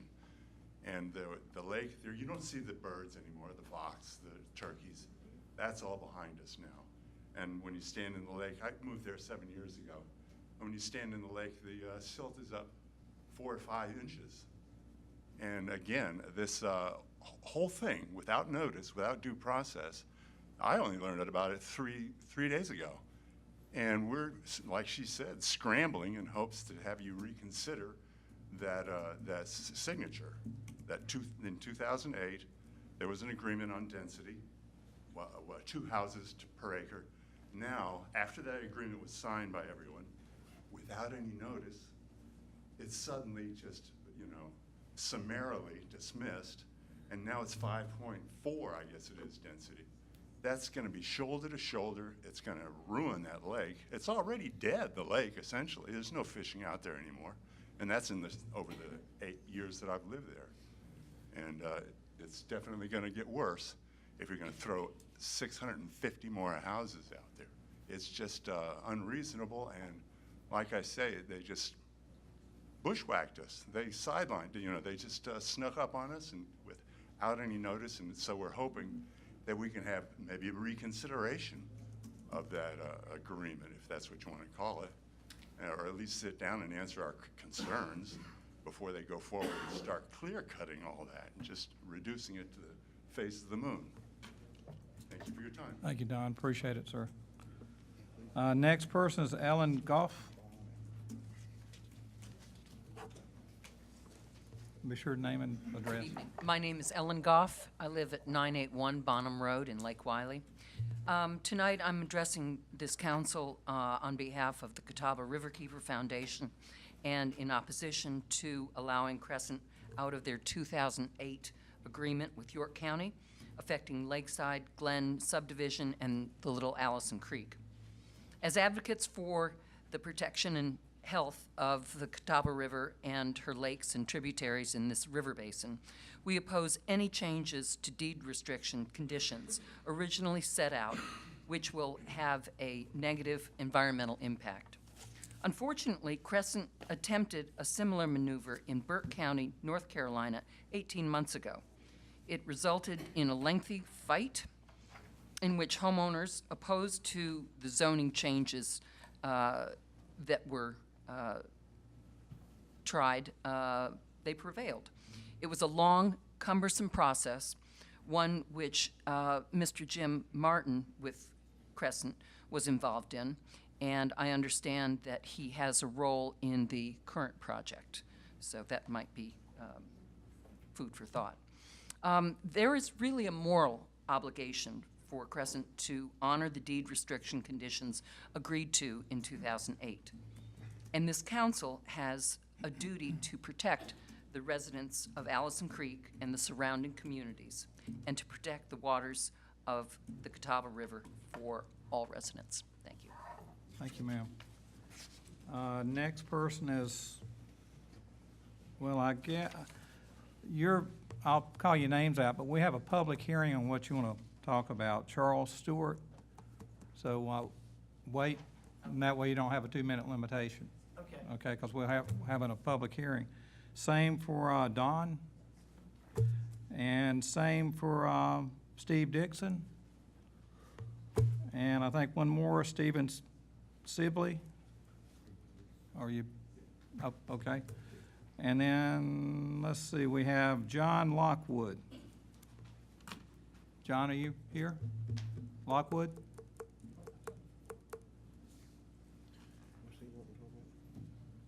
Lake Wiley Development.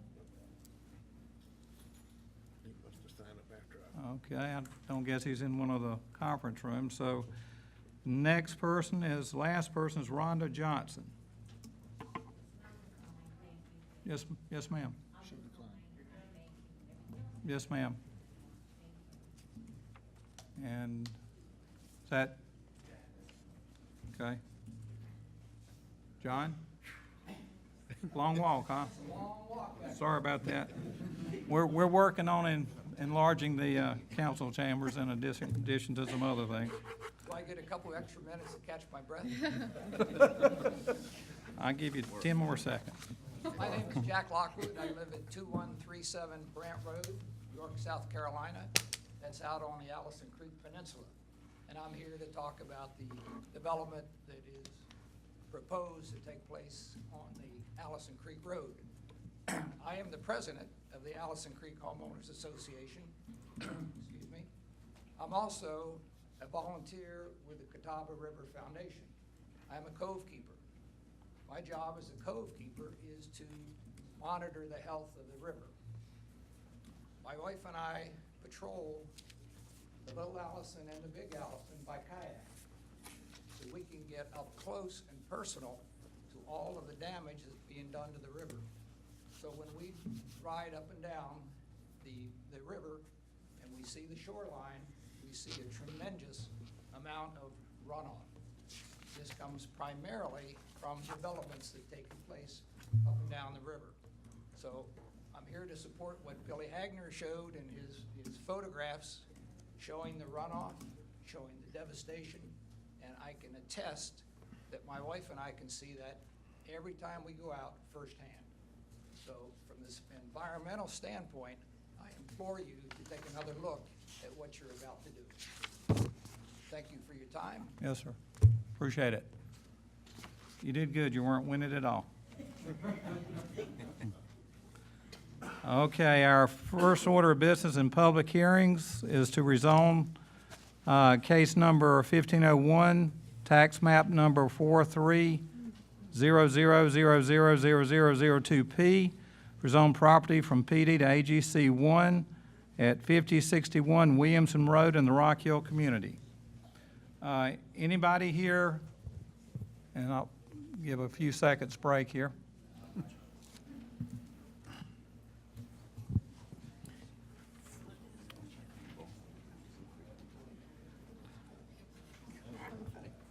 Does anybody here want to speak in favor of this rezoning?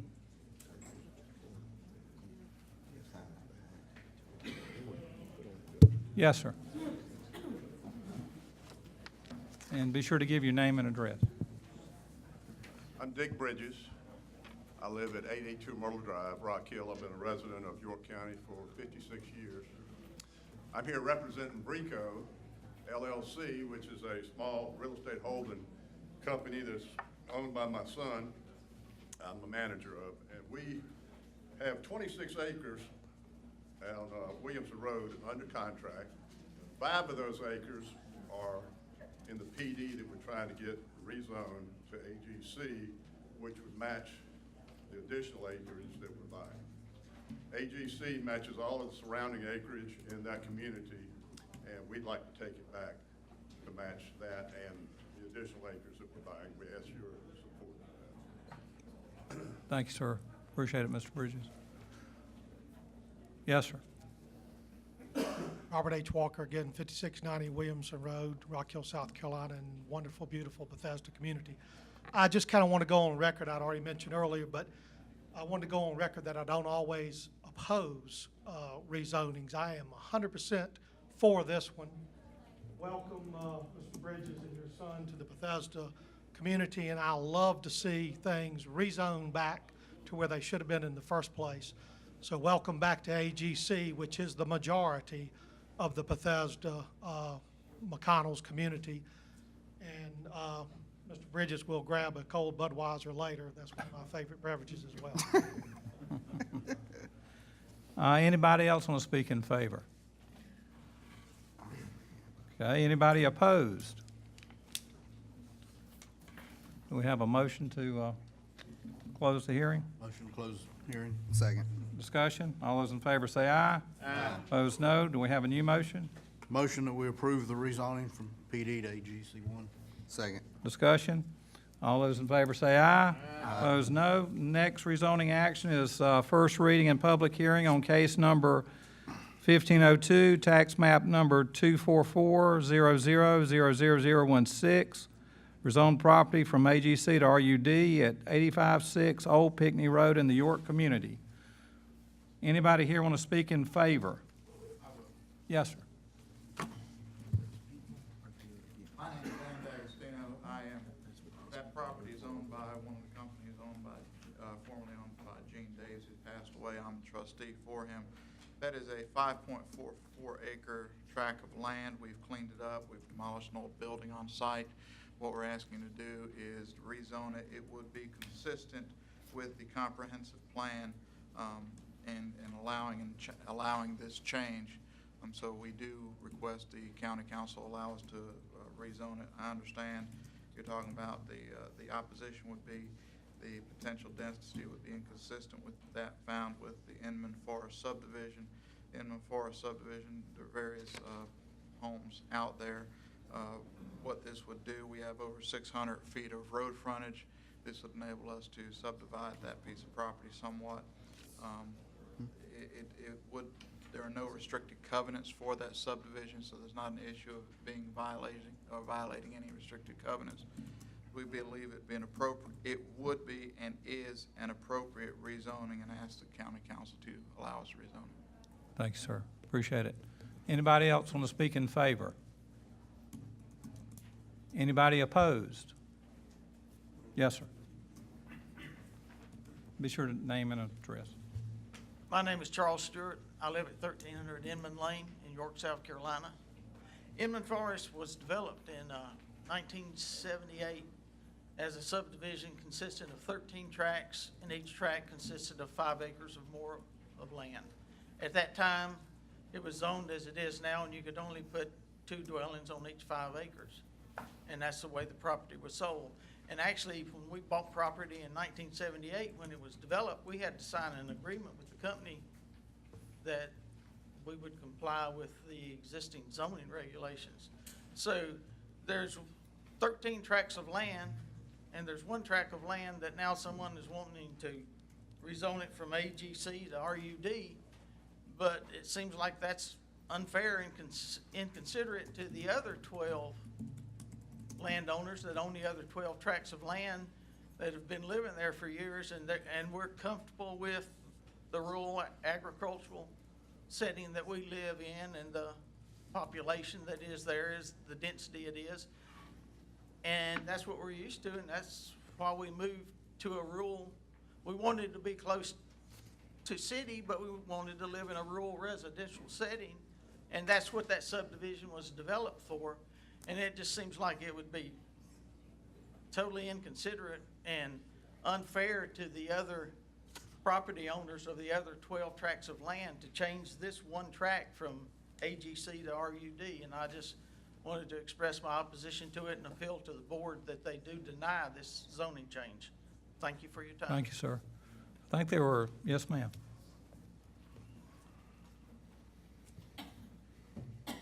Hey, how are y'all? Yes, My name ma'am. is Dawn Dewar, 1388 Inman Lane in York. I've been on that property for about 28 years now, and as Mr. Stewart said, you know, it's two dwellings per plot, and for someone to come in and rumor has it, you know, we all know rumor, that it will be trailers. Not putting that down, I live in a double wide, but that it is a family community. And for somebody to come in and put in, say, 5 trailers, they aren't even gonna be living there.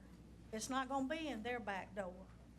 And when, you know, are they gonna come once a week or once a month and get their rent money, and then they're gone? But we have to deal with the fallout.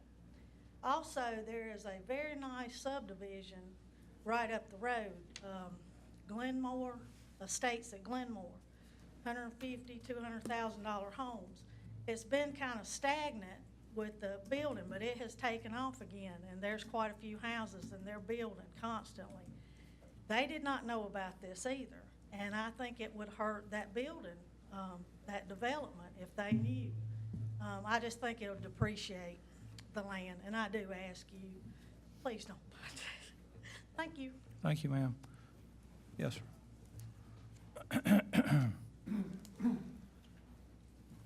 Steve Dixon, live at 1301 Inman Lane.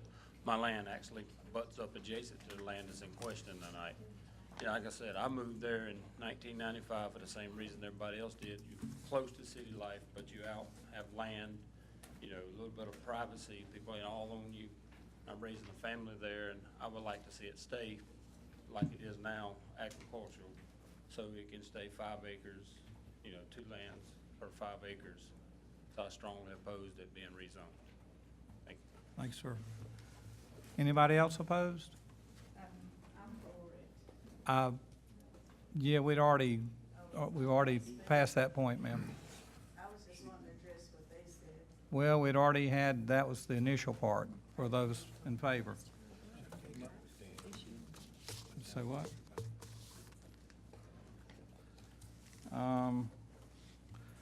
So if there's no further people against, do we have a motion to close the hearing? Motion to close. Second. Discussion. All those in favor say aye. Aye. Opposed, no. Do we have a new motion? Yes. I've been out, as I usually do, and talked to people and rode the neighborhood, and looking at all the information we've been given, I make a motion to deny the rezoning. So we have a motion to deny. Do we have a second? I'll second. Discussion. Question on the motion. All those in favor say aye. Aye. Opposed, no. Next item, rezone, consider first reading and public hearing on case number 1504, tax map number 77-801-01074, rezone property from PD to RC1 at 4030 Country Overlook in the Fort Mill community. You want to speak first? You're in favor, right? Good guess on my part. Hi, Stephen Sibley, 4009 Stanberry Drive in Matthews, North Carolina. My wife, our 3 kids were the applicants for the rezoning. We bought the 5.5 acres on that neighborhood in late September. It's been kind of a leftover lot from a development that started about 10 years ago.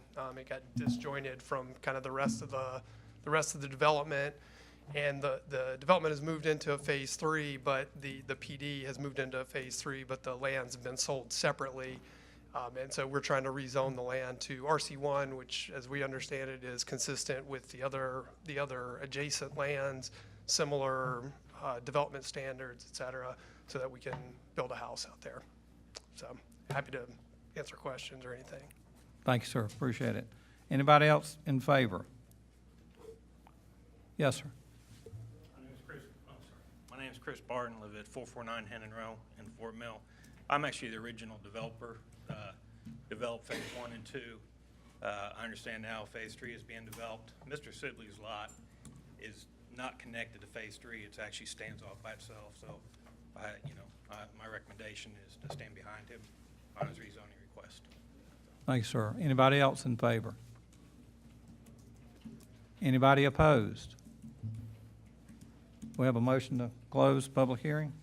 Move to close. Have a second? Second. Discussion. All those in favor say aye. Aye. Opposed, no. Do we have a new motion? Move to approve, but I would like some discussion. I'll second it for discussion. Discussion. I just have actually one question. I was approached Council Lady, later, and Ms. Cox. Mr. Sibley contacted me, and this issue was addressed, and I do believe that there's no density issue. What he's asking for is consistent with the plan that's being proposed. But I had questions from the public subsequent, actually, very recently here at this meeting, which I could not get resolved before now. Need to understand, is there a plan for additional homes? What is the plan? Because what they're hearing and what they're fearful of is that it's going to be a lot more than what is now being requested. So, Steve? is that something that's been discussed? Is that? I think you would need to speak with the applicant himself of the intent. That was not expressed to us, what expressly he was going to do with the property following the rezoning. But I think Mr. Sibley would be best suited to answer that question. Steve? He's here. What are your plans for the property? What I'm hearing from the folks in the community is that you're wanting to put a lot more homes in there and develop it. Can I just get some comment from you on that? We're trying to build a single-family house. Okay. No We're not developers. We're not. Thank you. I think that's helpful. Okay. Yeah, that's Is that it? Yeah. Anybody else? If, Mr. Emerson? No? Okay, I have a question. yes, Mr. Johnson. Who were the two that voted no on the planning commission? The two ladies on the planning commission voted no, the 5 developers all voted yes. Developers, the attorney, and the surveyor all voted yes. Is that, okay. Okey-dokey. So, if no further discussion, question on the motion, all those in favor say aye. Aye. Opposed, no. No. 2 noes. Okay, next order of business, rezoning action, consider third reading, case number 1402, tax map number 5770000070, rezone property from BD3 to RC1, adjacent to 34 Quay Side Court in Lake Wiley. We have a motion. Yes, I'll move to approve this third reading because this is totally to do with any type of development or whatever. This is a piece of property that just needs to be changed. Second. Discussion. Question on the motion, all those in favor say aye. Aye. Opposed, no. Do you need to? Were you going to make a motion about where we have finished that? Right. We're just gonna give a report. Yeah, I think we need to start off with that piece. You want to So- give a report first? Right, well, as I understand, what the committee has done is to, and what our task was to gather information, to make sure that we had all the factual information before making a decision. I want to thank the chairman for giving us the opportunity to do that. Yes, ma'am. And I also want to thank, my fellow council members, Winkler and Roddy, for serving on that. I'm sure that wasn't the most exciting thing to serve on, but I think the taxpayers benefit from us vetting this out, from us doing the research, from doing our homework to make sure that what we're doing is consistent with our responsibility, and that's to look out for the county tax dollar.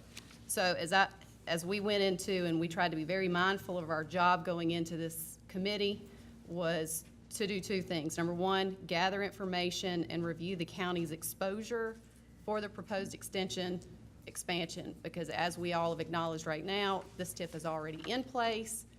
There's already been a commitment, not only from the county to the tune of over $8 million, and from the school district of substantially more, 36 potentially to $40 million. That has already been decided. That commitment has been made. The question is, should we move forward with the expansion, and what is the economic impact to the county if we do that? And that was our job, was to find that information out, and we have spent a ton of time. I can tell you personally, I've spent hundreds of hours looking at this information, and I know that my other 2 committee members did that as well. I still don't know that we have all of the details, because frankly, it is difficult to assess what the impact is when you do not have the development agreement in your hand to be able to assess that. It's like going to the bank and asking for a loan without having your contract in place, and that does make it difficult. And while the city has been very helpful and very good about responding to specific questions, we just don't have that development agreement in hand to be able to assess that. And frankly, that does make it a little bit difficult to gather information. What I have done, and what the others of us have done, is to try and distill the volumes of information that we obtained into a summary and give you kind of the bits and pieces that we thought were most salient, because really the question again was, what is the county's exposure? What's the financial exposure if we extend the TIF for 10 years and expand it to include additional properties? And those questions weren't easily answered. How much money, how does it financially impact the county to do that? Those things were not easily answered. So I will pass this information out and want to highlight just a few pieces of facts out of that. Again, this is a second amended downtown textile corridor redevelopment plan proposal, seeking to extend it by 10 years to add certain parcels into the district. Since 1988, the city's issued $18.9 million in municipal bonds for projects, and what we've done in this summary is try to outline some of the projects that have been done so that the council members can see what the improvements are that have been made. 15.6 million of that is still owed in principal, 10.3 million is in interest. In terms of TIF money alone, the county has already paid, or at least committed to pay from the previous extensions by former councils, to pay more than 8.4 million, or to forego 8.4 million in tax dollars. In addition to that TIF money, the county has also invested additional taxpayer resources in Rock Hill downtown projects, to include $16 million for the Pennies for Progress, $450,000 for the Downtown Children's Museum, $2 million to purchase the Good Motor Company property for the future York County Library, which will result in additional expenses if constructed. Based upon the information that was provided and the projections that we have, at a minimum, we believe that it looks like the TIF, adding 10 more years in the additional parcels, will require the county to forego at least another $2.86 million of taxpayer money. That's what we're looking at in terms of the proposed expansion. That's based upon projections and numbers based upon what we have available to us. And again, we've been limited to some extent because we don't have the development agreement in hand to do that. There's been no financial analysis done to determine if the investment of over $18 million has actually translated into more jobs or property values. Unlike the fee lots, there's a specific commitment for dollar investment and jobs, and that is not something that we have specific in hand that we can put numbers to.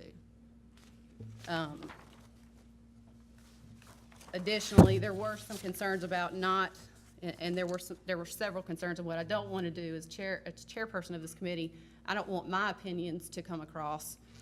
I want the will of the group to do that. So I'm going to refrain from my personal concerns because we did not develop a group list of concerns that we needed to address. What we did was, because this is in some fashion a contractual negotiation, we got legal counsel to help us with some questions about concerns that were had, and developed a list that really needs to be looked at in executive session so that we can determine what the full council wants to do. So I will give this report out. It does have some confidential information in it, so until we get approval from our attorney, I think we need to hang on to it. So before we have a motion to suspend the rules to go into executive session, do we have any quick questions for Ms. Cox? Well, and the other piece to that was, it was not only to gather information, but to make a recommendation. At this point, the committee came out of executive session and did make that recommendation. We can either go into, you want me to tell you that now, or should Well, we wait till executive session? You're halfway there now. Go for it. All right, let's go for it. The committee voted unanimously to deny the extension on the terms that were proposed by the City of Rock Hill. However, we recommend that council approve negotiations and go into executive session to discuss whether or not alternative amendments to the agreement could be reached. So, any comments from the other two committee members before we move on? I'll just make a few comments. Like Chrissy said, we had a plethora of information we had to go through, but the feel of the committee is to support the TIF. And I think part of what's left or remaining to do now is to negotiate some of the items of concern when you're addressing tax-exempt properties, possibly putting caps on the money that could be spent annually, like the Rock Hill School District put in place. Some of those measures that we're looking at putting in place for our protection as well as the citizens' benefit, those are the items that we're looking to go into executive session to talk about and work up some of those issues to present in the form of a negotiation package with the City of Rock Hill.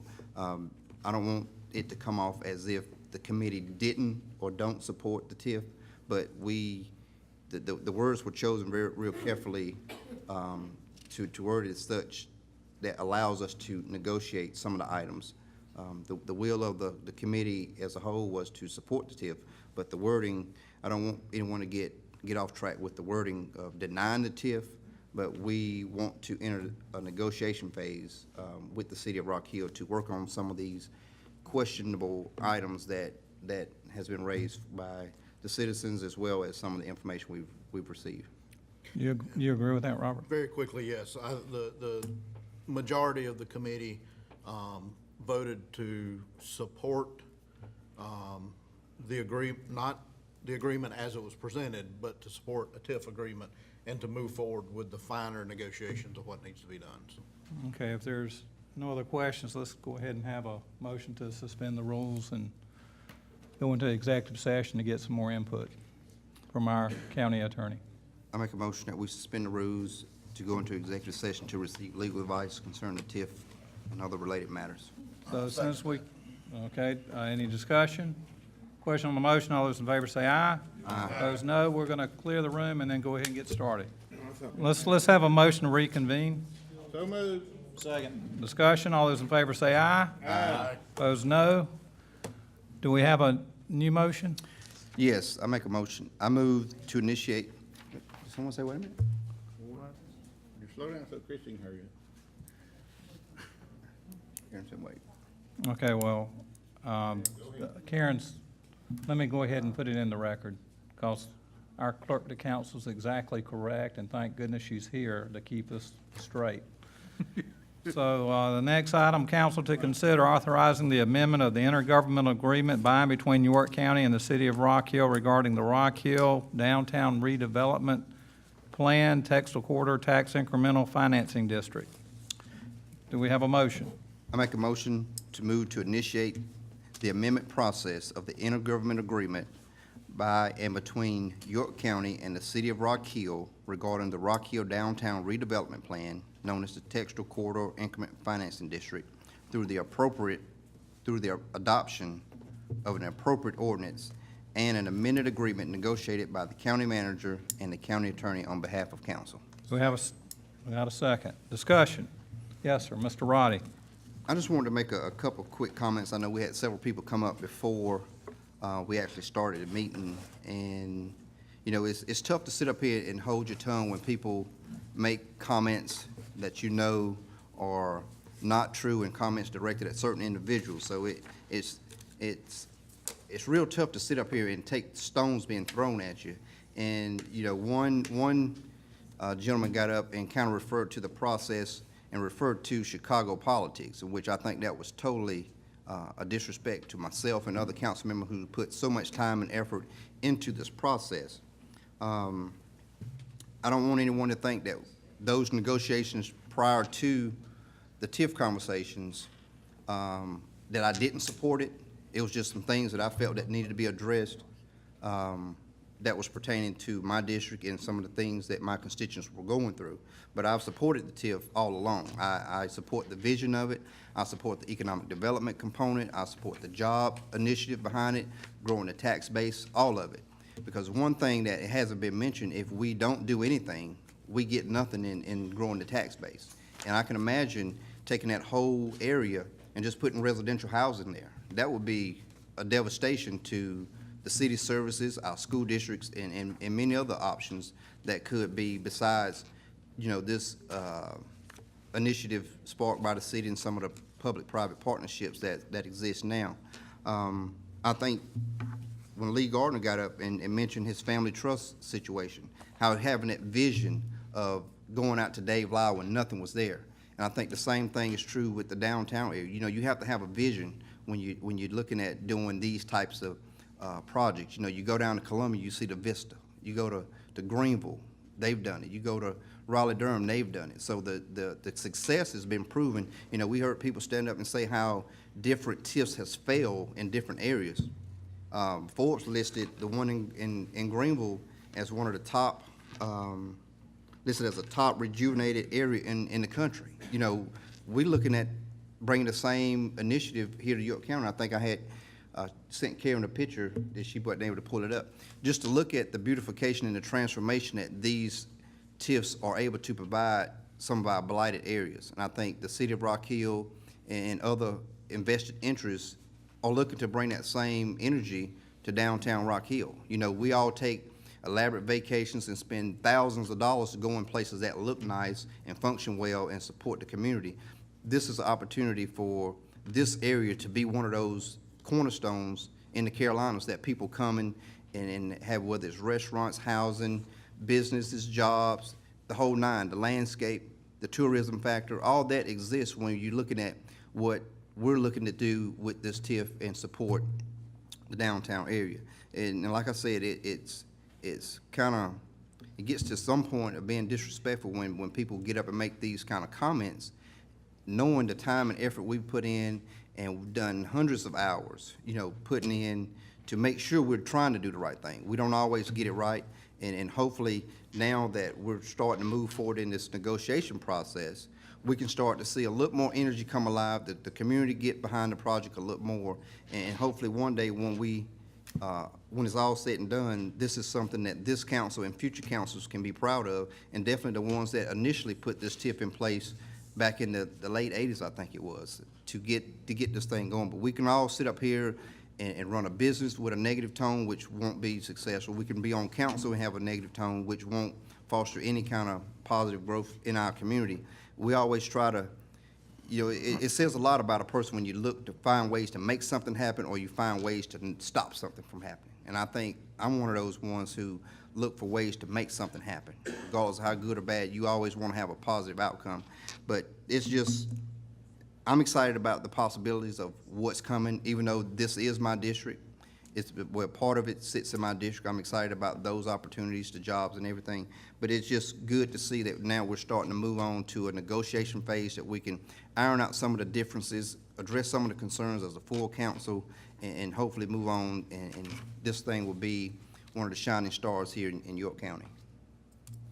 Thank you, sir. Mr. Yes. Winkler?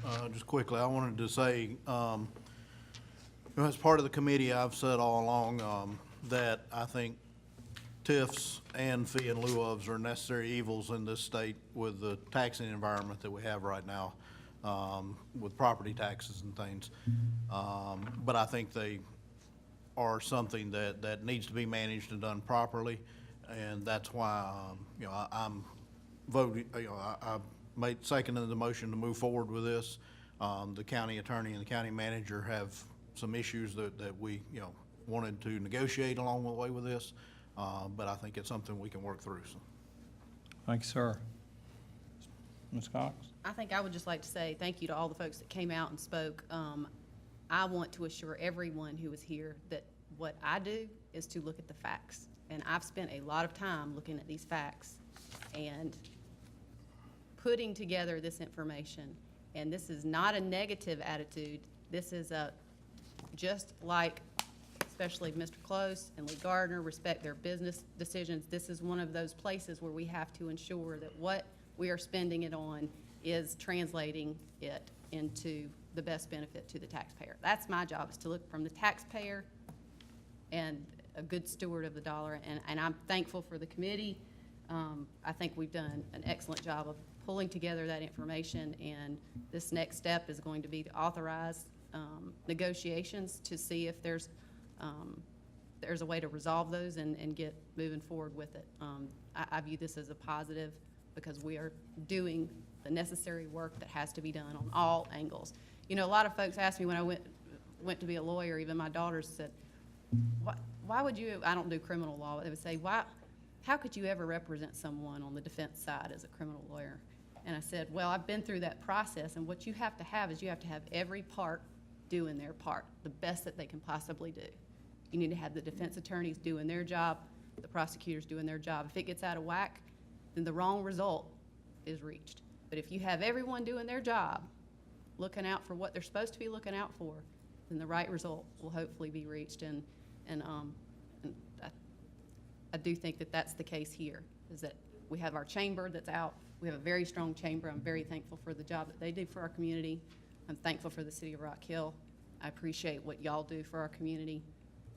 And the business leaders and the school representatives, Ms. Pugh, it's my job to look out for the county taxpayers, and our job. And so we're going to do our job.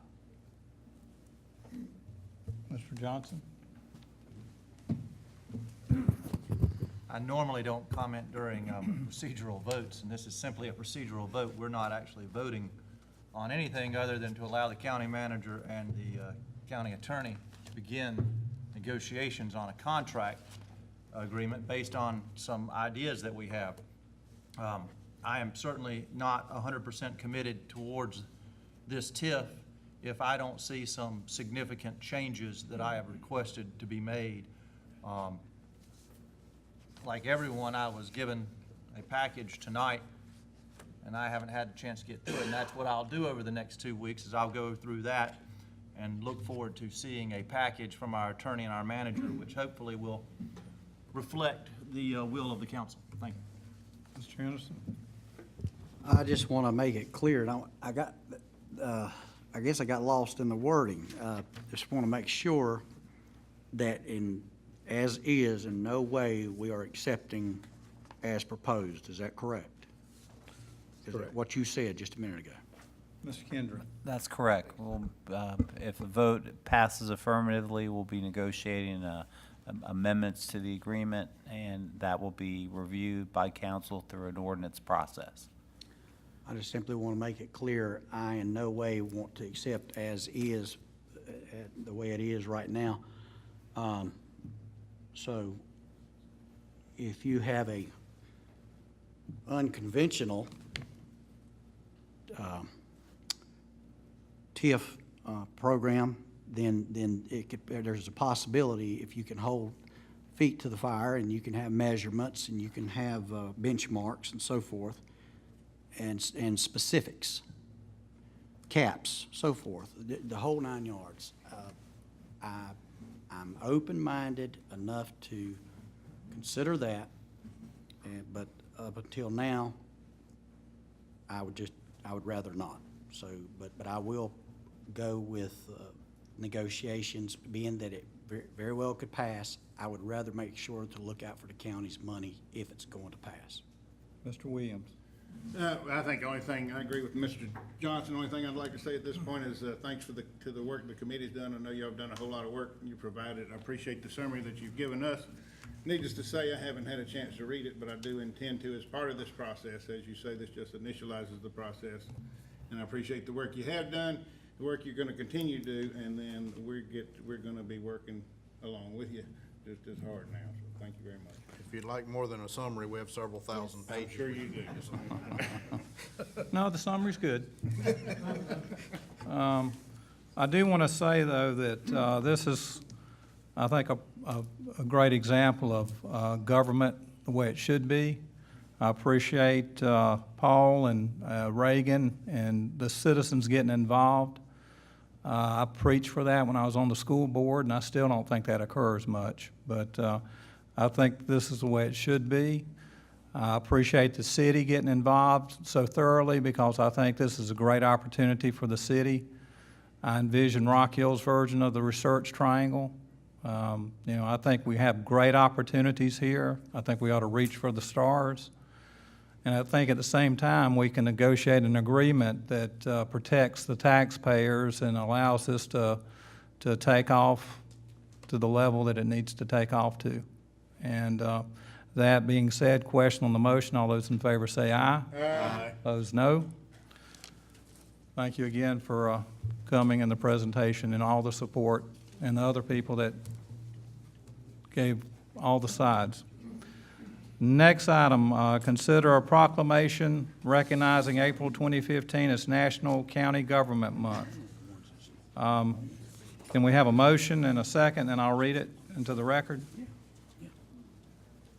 Move to approve. Second. And let me just read the proclamation into the record. Whereas counties move America forward by building infrastructure, maintaining roads and bridges, providing health care, administering justice, keeping communities safe, running elections, managing solid waste, keeping records, and much more. Whereas York County and all counties take pride in their responsibility to protect and enhance the health, welfare, safety of its residents in efficient and cost-effective ways. Whereas through National Association of Counties President Ricky Okama's Transportation and Infrastructure Initiative, the National Association of Counties is encouraging counties to focus on how they have improved their communities through road projects, new bridges, building new facilities, water and sewer improvements, and other public works activities. And whereas in order to remain healthy, vibrant, safe, and economically competitive, America's counties provide transportation and infrastructure services that play a key role in everything from residents' daily commutes to shipping goods around the world. And whereas each year since 1991, the National Association of Counties has encouraged counties across the country to actively promote their own programs and services to the public they serve. And whereas featured National County Government Month events include public tours of York County's offices, council members and department heads visiting local schools throughout the month of April, local high school students participating in a council meeting, York County 101 Citizens Academy being conducted on April 23rd, and other county events occurring throughout the month. Now therefore be it resolved, the York County Council does hereby proclaim April 2015 as National County Government Month and encourages all county officials, employees, and schools and residents to participate in county government celebration activities. Adopted this 6th day of April 2015, York County Council. Discussion? Question on the motion. All those in favor say aye. Aye. Opposed, no. Next item, I'll allow the chair of the Finance and Operations Committee to address this one and read it into the record. Before I do, Michael, I have a question. The Finance and Operations Committee met this afternoon and made a vote. Does that vote affect this list? We can't go on this, no. Not with the changes we made to it. Yes, Michael, a question. That was one of the first votes we had as new council. Or is a different person on this list? As far as I can tell, there's no different than the ones we approved. Trying to remove some or put some in. Tonight, Yes, sir. we Removed it? vacated a previous vote of the Finance and Operations Okay. Committee. And I'm asking you if this, the appointment is affected by that. Because I don't, because the name is escaping me, so I'm having an issue. He is not. Then, all right, then, thank you. I will read this. Thank you, sir. It doesn't matter. Explain it? We appointed someone, and we then made a decision at tonight's meeting to unappoint them. And I just wanted to make sure that I wasn't about to have all 7 of us vote on something that we had done. So, consider approval of nominated applicants for service for boards and commissions from the Finance and Operations Committee meeting on March 16th, 2015, along with nominations from the floor. James David Duncan, Accommodations Tax Advisory Committee at Large. Jeff Blue, Accommodation Tax Advisory Committee, Cultural. Paul Boger, Accommodations Tax Advisory Committee, Hospitality. Natalie Hoekstra, Accommodations Tax Advisory Committee, Hotel. Robert Hudson, York County Economic Development at Large. Theron Pickens, York County Economic Development, Fort Mill Chamber. Dorinda Wagner, York County Economic Development, Tega Cay Chamber. Janet Steele, York County Forever, Nation Ford Land Trust. Steve Fields, York County Forever, Cultural and Heritage Commission. Allison Love, Zoning Board of Appeals, District 2. Andy Smith, Zoning Board of Appeals, District 3. Michael Scott, Zoning Board of Appeals, District 4. Mary Ann Aberman, Board of Disabilities and Special Needs, District 5. Brian Wackester, Board of Disability and Special Needs, District 6. Robert Cooper, Board of Disabilities and Special Needs, at Large. Pierre Langvin, Board of Assessment Appeals, District 1. Tim Longmire, Rock Hill, York County Convention and Visitors Bureau, at Large. Larry Barnett, York County Planning Commission, District 5. And John Boyd, Board of Rural Fire Control, District 5. So do we have a motion of acceptance? Motion to accept as presented. Okay, a second. Second. Discussion or any nominations from the floor? Mr. Williams? Yeah, only discussion I'd like, typically because y'all work so hard after the meeting, typically we have heard the minutes of this rather than take them out, rather than make this even more complicated. I believe the only difference, there was only one that had more than one applicant, and I believe you deferred one appointment and for the most part, the rest of the was the truth. We deferred one appointment, and there was one that, we had two, and I think we chose. That's what it looked like to me. That's exactly. Usually we get the report first, I just want to make sure. And we did meet after instead of having our normal meeting, we had a meeting after the last council meeting because we were giving room for the TIF committee to do their business. Any other comments, discussion? There being none, question on the motion. All those in favor say aye. Aye. Opposed, no. Next item, council to consider a request from Sheriff Bruce Bryant to allow Deputy Frank Limerick Jr. to retain his service weapon. Move to allow. Second. Discussion. Question on the motion. All those in favor say aye. Aye. Opposed, no. Next item, council to consider an emergency temporary dwelling permit, 5480 Sugarloaf Lane. Move to approve. Second. Discussion. Question on the motion. All those in favor say aye. Aye. Opposed, no. Next item, council to consider authorization of an emergency temporary dwelling permit request at 412 Double Eagle Trace. Move to approve. Second. Discussion.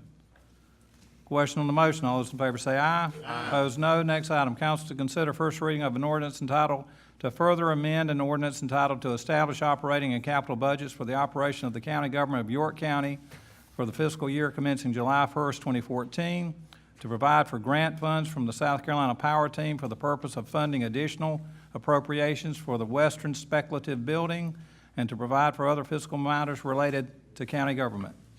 Move to approve. Second. Discussion. Question on the motion. All those in favor say aye. Aye. Opposed, no.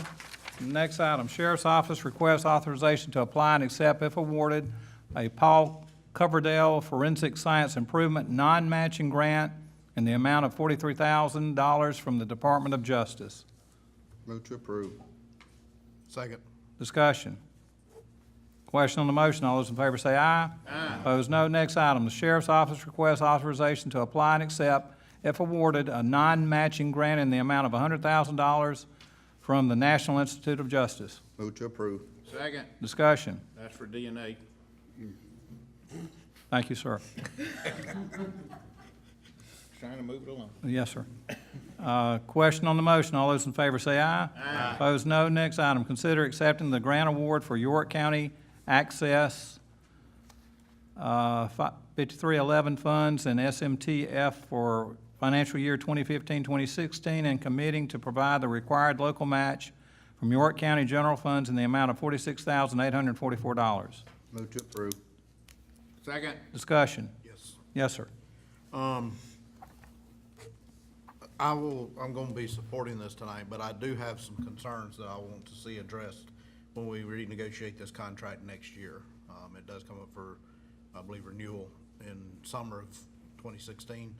And there have been some concerns brought to me by constituents as far as how the funding goes and that type of thing. So at this time, with the agreement in place, I'll support it, but I am going to be looking at that hard next year. Yes, sir. Yes, sir. Mr. Henderson. I was just wanting to make sure exactly when that contract does come up. Do we have an idea, monthly, the month at least? My email's not working too well in here. Ms. Miller, I believe, knows. Yes. Good evening. For the record, Otter Miller, Planning Director. The contract would be up in 2016, but I might as well lay the foundation. We are actually planning on coming before you next month to present turning over the administrative services to the York County Council on Aging and have them basically be a sub-grantee. So that would terminate the contract as part of that. So if there are questions about the service, I am obviously available from now until that time to research and get answers to those questions. Okay, thank you. Yes, yes, ma'am. Well, he took the words right out of my mouth as well, and I'm with you on that totally. Any other further comments? I do want to, I think this is a great service, but I think it needs to be a wise service in how the money's spent. I do have concerns about efficient use of the funds, so I'll be kind of watching this closely, but because I do support the reason for having this, I'm going to support the motion. Question on the motion. All those in favor say aye. Aye. Opposed, no. Next item, council to consider allowing summer feeding program to apply for the United States Department of Agricultural, USDA Summer Food Service Program for the 2015 summer season. Move to approve. Second. Discussion. Question on the motion. All those in favor say aye. Aye. Opposed, no. Next item, council to consider approval of Arrow Road funding contract with York Electric Cooperative. Move to approve. Second. Discussion. Question on the motion. All those in favor say aye. Aye. Opposed, no. Next item, consider approving a venue agreement between York County and the River Basin Tournament Trail to host a kayak fishing tournament. Move to approve venue agreement. Second. Discussion. Question on the motion. All those in favor say aye. Aye. Opposed, no. Next item, council to consider award of bid number 2278 for a demolition project as part of York County's courthouse renovations to the lowest responsive and responsible bidder, Environmental Holdings Group of Charlotte, North Carolina, in the amount of $174,590. Move to approve. Second. Discussion. Yes. Yes, sir. Just wanted to, and unfortunately, it looks like they've gone already, but wanted to say thank you up to coming because they're already saving us $100,000. Absolutely. They do an excellent job. Question on the motion. All those in favor say aye. Aye. Opposed, no. Next item, council to consider authorizing contract negotiations with Tax Management Associates of Charlotte for property tax auditing services, proposal 2276. Move to approve. Second. Discussion. I do have, I think this is great to do this, but we just had the one person to bid on this? Where are you? So, for lack of a better way to put it, is this a good thing, just having the one Well, with nothing to I mean, it is what it is, but. My understanding it's limited in terms of this type of service, and they are qualified, and according to our ordinance, we can approve the single bid that we received. Okay, because I did notice that they're helping Spartanburg, they're helping Yes, sir. several other counties, so it just kind of scared me a little bit, just the one, but they, like you said, qualifications may have really trimmed it down. Yes, sir. And I asked about the charge, and it's pretty standard throughout, Okay. not just the state, but everywhere. Yep, and I share some of your concerns, but they were alleviated somewhat to the fact that they only get paid if they save us money. That's a good point. Yes, sir. Question on the motion, all those in favor say aye. Aye. Opposed, no. Next item, council to consider authorizing a resolution inducing and identifying a proposed investment under code name of Project Raven and the other matters related thereto.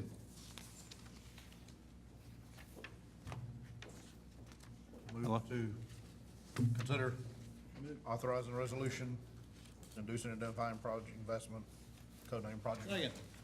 Discussion. I have one question. Yes, ma'am. Ms. Cox. I know we talked previously about, we're doing this a little bit different with the resolution, and I didn't get a chance. Is there a reason why we're doing this as a resolution? That's the first step in the fee process. You have to do the inducement revolution before you can, that'll be the next step. My first resolution. Is that right?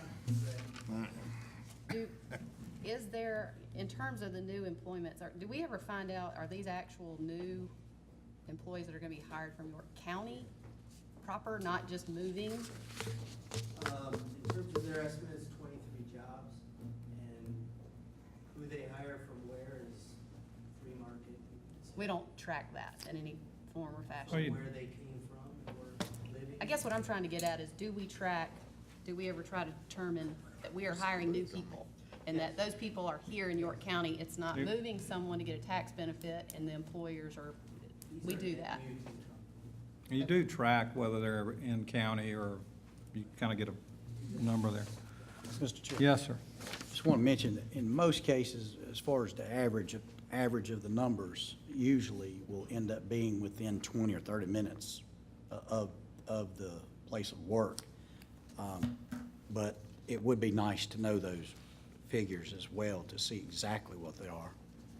But I'm just about certain I'd be willing to bet on it, that there'd be a lot more higher percentage, 3/4, 50, 60, 70% would be within 20 or 30 minutes in most cases.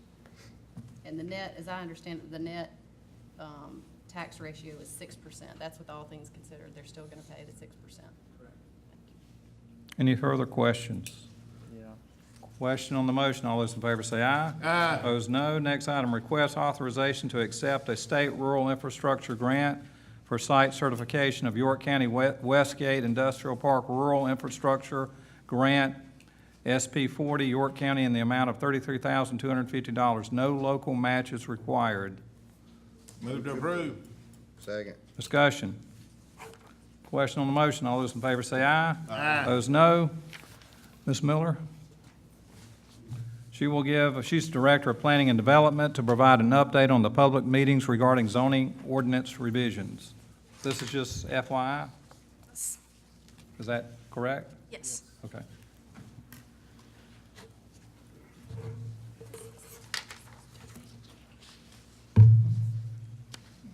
Good evening. For the record, Otter Miller, I'm the Planning Director.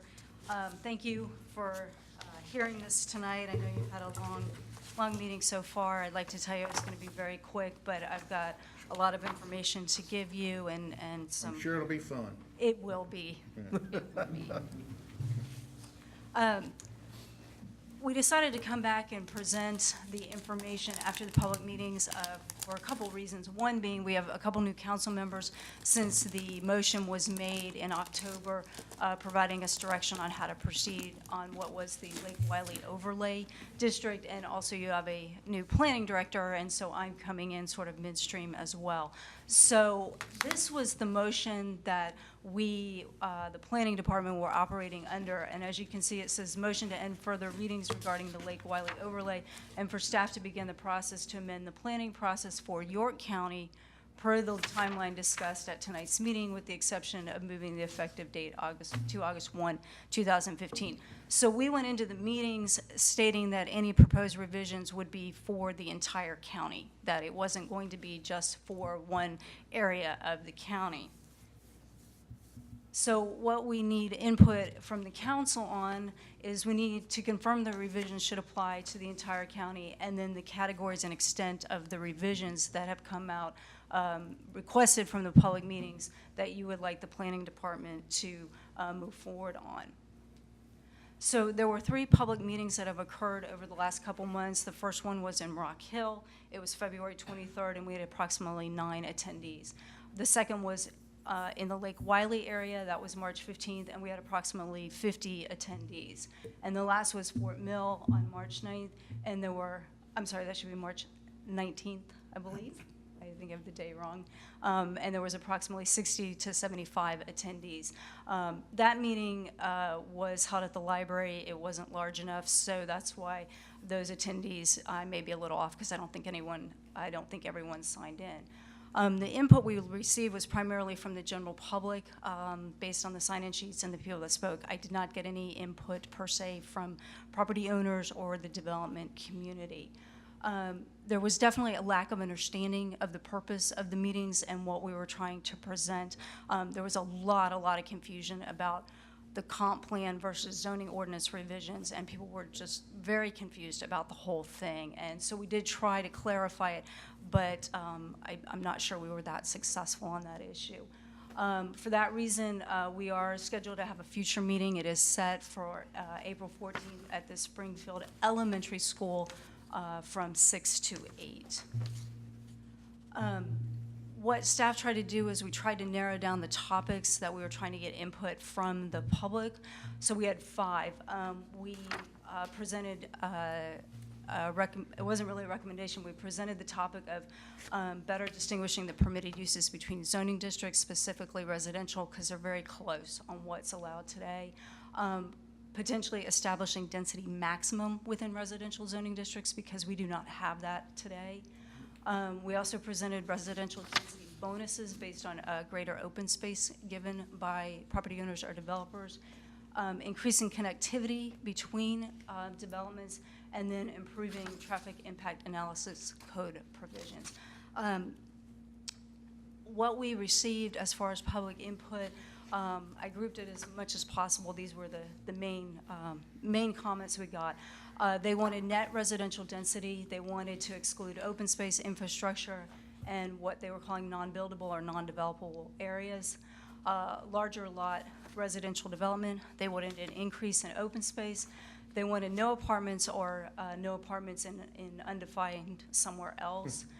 They did not want developments approved that were on failing roads, no density bonus for additional open space. Out of all of the comments we received, that was the one the public was most adamant about, and I would probably recommend right now that we not pursue that one further. I haven't had any developers or property owners ask me for it, and the public was very, very adamant that they were not interested in that.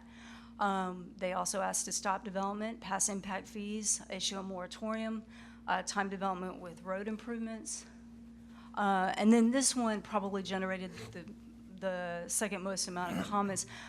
They wanted specific standards for their communities, Lake Wiley and Fort Mill. From Rock Hill, they really didn't have an opinion on that, but they were really focused on getting them for their communities because they said it's just not a one-size-fits-all sort of process. Many did not want to mandate road connectivity, but they were willing to consider it in the right situation. They also wanted to increase the Lake Wiley buffer, and they also gave me the comment to protect the lake. Implementing this type of public input has some challenges. It will result in reduction in density. It could potentially affect the open space. If we go with a district standards, I've got to get some input on how to identify the district boundaries. There's the issues of downzoning. Also, in some situations, defining the problem and the reason for the solution, and I do have lack of specificity on some of these. So that's just the York County zoning map. So where you see green, those are the rural areas, and obviously where there's browns and yellows, that's where the more intense developments are and where the current zoning districts are.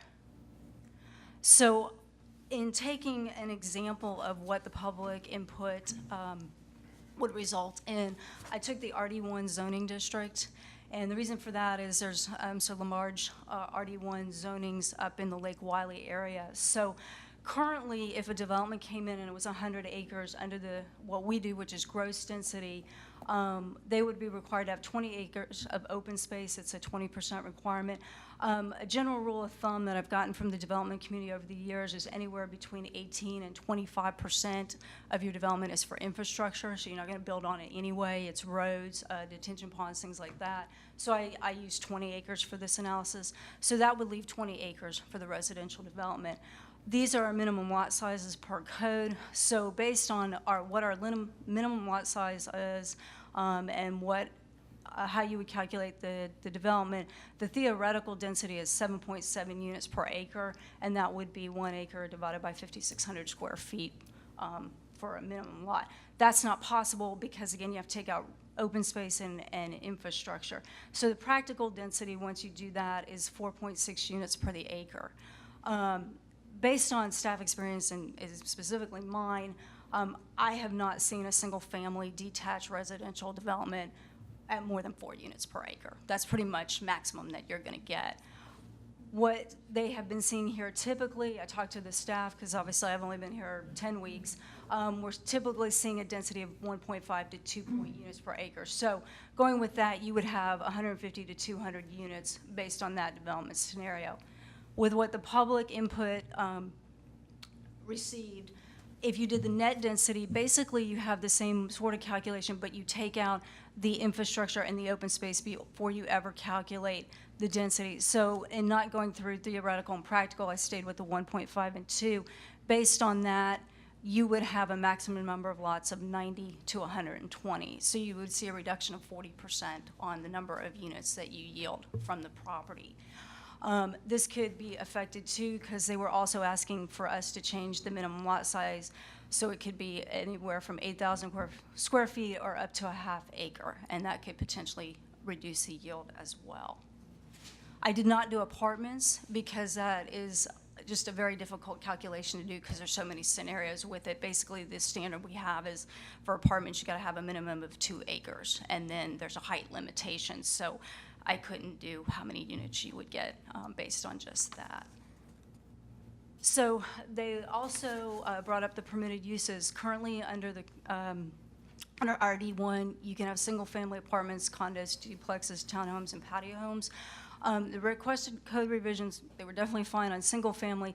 I put question marks because no one really got into specifics on patio homes, townhomes, duplexes, or condos, but they absolutely wanted apartments prohibited. They meant apartments for the rest of those too, I guarantee you. I'm sorry. They meant multifamily rather than apartments, I would guess.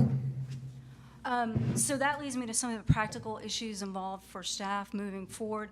And before I start this section, I do want to say that I did not get, as I said before, the development or property owners, so I'm going to give you some of the comments I know you will receive based on experience. People may not like it that I'm saying it, but I have a duty to this council to say it. So first of all, on the definition of open space, and not counting open space into the developable area, I can tell you, based on dealing with a lot of engineers, everything is buildable or developable if you have enough money, enough fill, or a big enough backhoe. So that creates challenges because if you start defining things like saying it includes wetlands or marsh, I don't have a certified wetland specialist on staff. Those wetlands are defined through the Corps of Engineers. That is a whole industry in and of itself. Also, if you get into things like marsh, I got to come up with a definition for it, and it has to be defendable. There's a gross versus net density. As I showed you through the example, you're going to see a reduction in the number of units that the property will yield. I would guess and pretty much assume from the development community where they'll go is they'll start pushing back on your open space requirements. So they'll either ask you to reduce it from the current 20%. They will ask you possibly to allow it to be located in the lots, which we don't allow right now. You can't extend the lot lines into open space. Or they'd ask you to eliminate it altogether for certain zoning districts. With apartments, if you go district, if we set up a district and you ban apartments in that district, there's always the issue of exclusionary zoning. There's also tax impacts because apartments are taxed at the commercial rate. You could potentially impact different groups such as seniors, millennials, groups like that who are not looking for a single-family detached house. There are also, the apartments are less of an impact on the school district because they tend to have fewer children. Also, if we go district-wide, I do have to come up with a rationale for banning apartments in those districts. The one reason that has come up is the impacts to the lake, but I have to be able to define what those impacts are. If they're looked at as sort of a commercial development, then I would have to say, well, why is commercial not impacting the lake as much as apartments? So in order to have that, in order to be able to provide that rationale, I have to have a baseline of what problem we are trying to solve. And two of the reasons that were given by the public were the impacts to the roads and that there's too many people moving in. We did not bring this issue up as staff, but it was brought up during the public meetings of Save the Lake. No specific issue was identified for us except for sedimentation. So my question would be then, is the planning department not enforcing the county ordinances? I need to know specifically what is at issue, or are the ordinances not strict enough? We do follow the state law on those. If it's something else, and I need the problem to be better defined because I have to establish a baseline. What is the baseline issue and how are we going to make it better? And then finally, going into the district boundaries, I have to have the rationale of how we will establish those boundaries. And my next slide is just a hypothetical going on buffer rings around the area. And I know that's hard to see, so I brought hard copies for the council.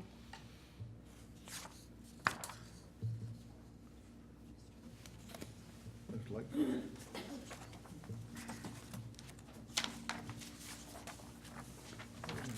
I need to tell Billy to send me an electronic copy of that thing you did.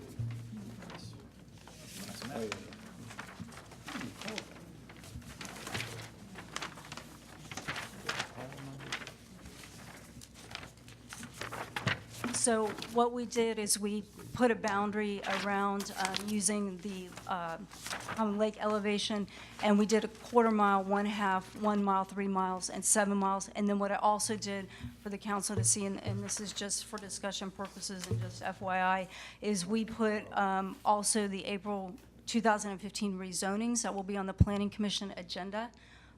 next week, and that will be coming in front of council thereafter. So you could see where they would fall into such a buffer system, and then the preliminary plats that have been approved recently and where they would have fallen into this buffer scenario. The other practical issues were there did request no new development on failing roads. As I've said before, we do have in our current ordinance that we as a staff could make the recommendation if the development would be on a level of service of F and it can't be approved, it cannot be improved. But there are issues associated with that, such as impacts to economic development. Some of the traffic impacts are the result of regional and background problems that cannot be resolved by an individual developer. And then also the timing of improvements, such as pennies for progress projects that would be coming in, but may not be coming in as quickly as development. So with that, moving forward, I would look to this council for direction on, do you want us to continue on a county-wide ordinance revisions, or do you want us to start pursuing district-specific? Also, how would the council like us to move forward on presenting things to you? We could present options, we could schedule workshops. You could ask me to try and find the middle ground on all of this, or we could also wait until the comprehensive plan is further along or complete, which would provide additional guidance to staff. This is extremely important. Obviously, as my representative from Clover, Lake Wiley, and TKK, Fort Mill have special interest in this for obvious reasons. Just before we ask questions, a couple clarifications. It appears to me that it's not a simple situation of just fine-tuning the present zoning classifications. Yes. So we're pretty much facing overlays in different sections of the county. Is that about the only practical option, or? The different scenarios that we've gone through in our heads, in staff's mind, is if you do not want all these changes to apply across the board, this type, we could do some intermediate changes until the comp plan is done. We could set some maximum densities for the district based on just what you could yield. We could make some modest changes at this point. If not, and this is the type of changes that the council's interested in, we would probably have to go look at district-specific. Mr. Williams. Thank you, Ms. Miller. One thing, the reason, especially if we're gonna do something by August, I think we have to change it to overlays. The reason that we looked at it countywide is because the discussion at first was a countywide overlay. Well, a countywide overlay is a county ordinance. So if we have different overlays in different places, that's fine. When you talk about districts, I assume you're talking about defining new districts and not saying District 1, overlay for District 1, overlay for District 2. This would be area districts and regions and redefining districts. Yes. There's a couple of things that concern. I think the first thing you need to do, if you're asking, I thought we were getting a recommendation, but I guess if you're asking for our recommendation, you had a couple of places in there where you need to define the problem. You know, whatever we need to do to help you do that, we need to do that. I hesitate to wait until the comprehensive plan. I think at the end, we'll have the comprehensive plan should be okay. I hesitate to make these changes until then, because there's no way they'll be done by August 2015, and everybody that wanted this done didn't want to wait that long. So I think we need to come up with the best ordinance we can, because we felt that was a good time frame to do so. And I like talk about definitions and that UDO has become somewhat of a bad name around here, but I don't know if you've done that. We were looking at rewriting our zoning code a couple of years ago, so there may be some starting places. I think we could have headed off some of these things at the past had we finished that process. It wasn't perfect by any stretch of the imagination, but we haven't followed up in it. But I appreciate what you're doing. If you're looking for recommendations from us, those would be mine, is that, get the, and the districts are defining themselves with your highlights as to where the area of emphasis need to be. But I do think we need to have something in place by August, as we promised. Mr. Henderson? Yes, I would, I'm gonna do my best to make a plea again. I would hope that we can realize that we can be friendly and actually act on urgency, because we're in a situation where we're going to be over flooded to the point to where, say, after 10 years or even sooner than that, you're going to have so much of a crowd coming all the way to York. And I realize that 30, 50 years down the road, I know, the population will continue to grow, but we need good quality managed growth, not control, managed. And it, and I respectfully disagree that the comprehensive land use can be coming in at a different time than just changing up some simple changes concerning as far as what's allowed within certain zonings and so forth. Because if we don't cut out all of the just clear-cut properties to be sold and whatnot, you're going to continue destroying the land, and we've opened the doors like maybe the bad deal, possibly like Iran, is failed to. I mean, it's due to fail.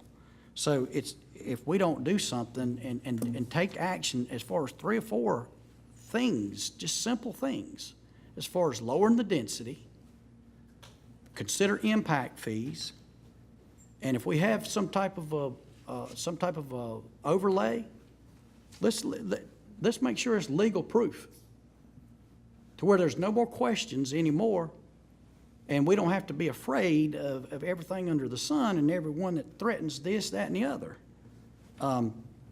So we can't keep dealing with Allison Creek situations. We can't keep dealing with Bonham Road situations.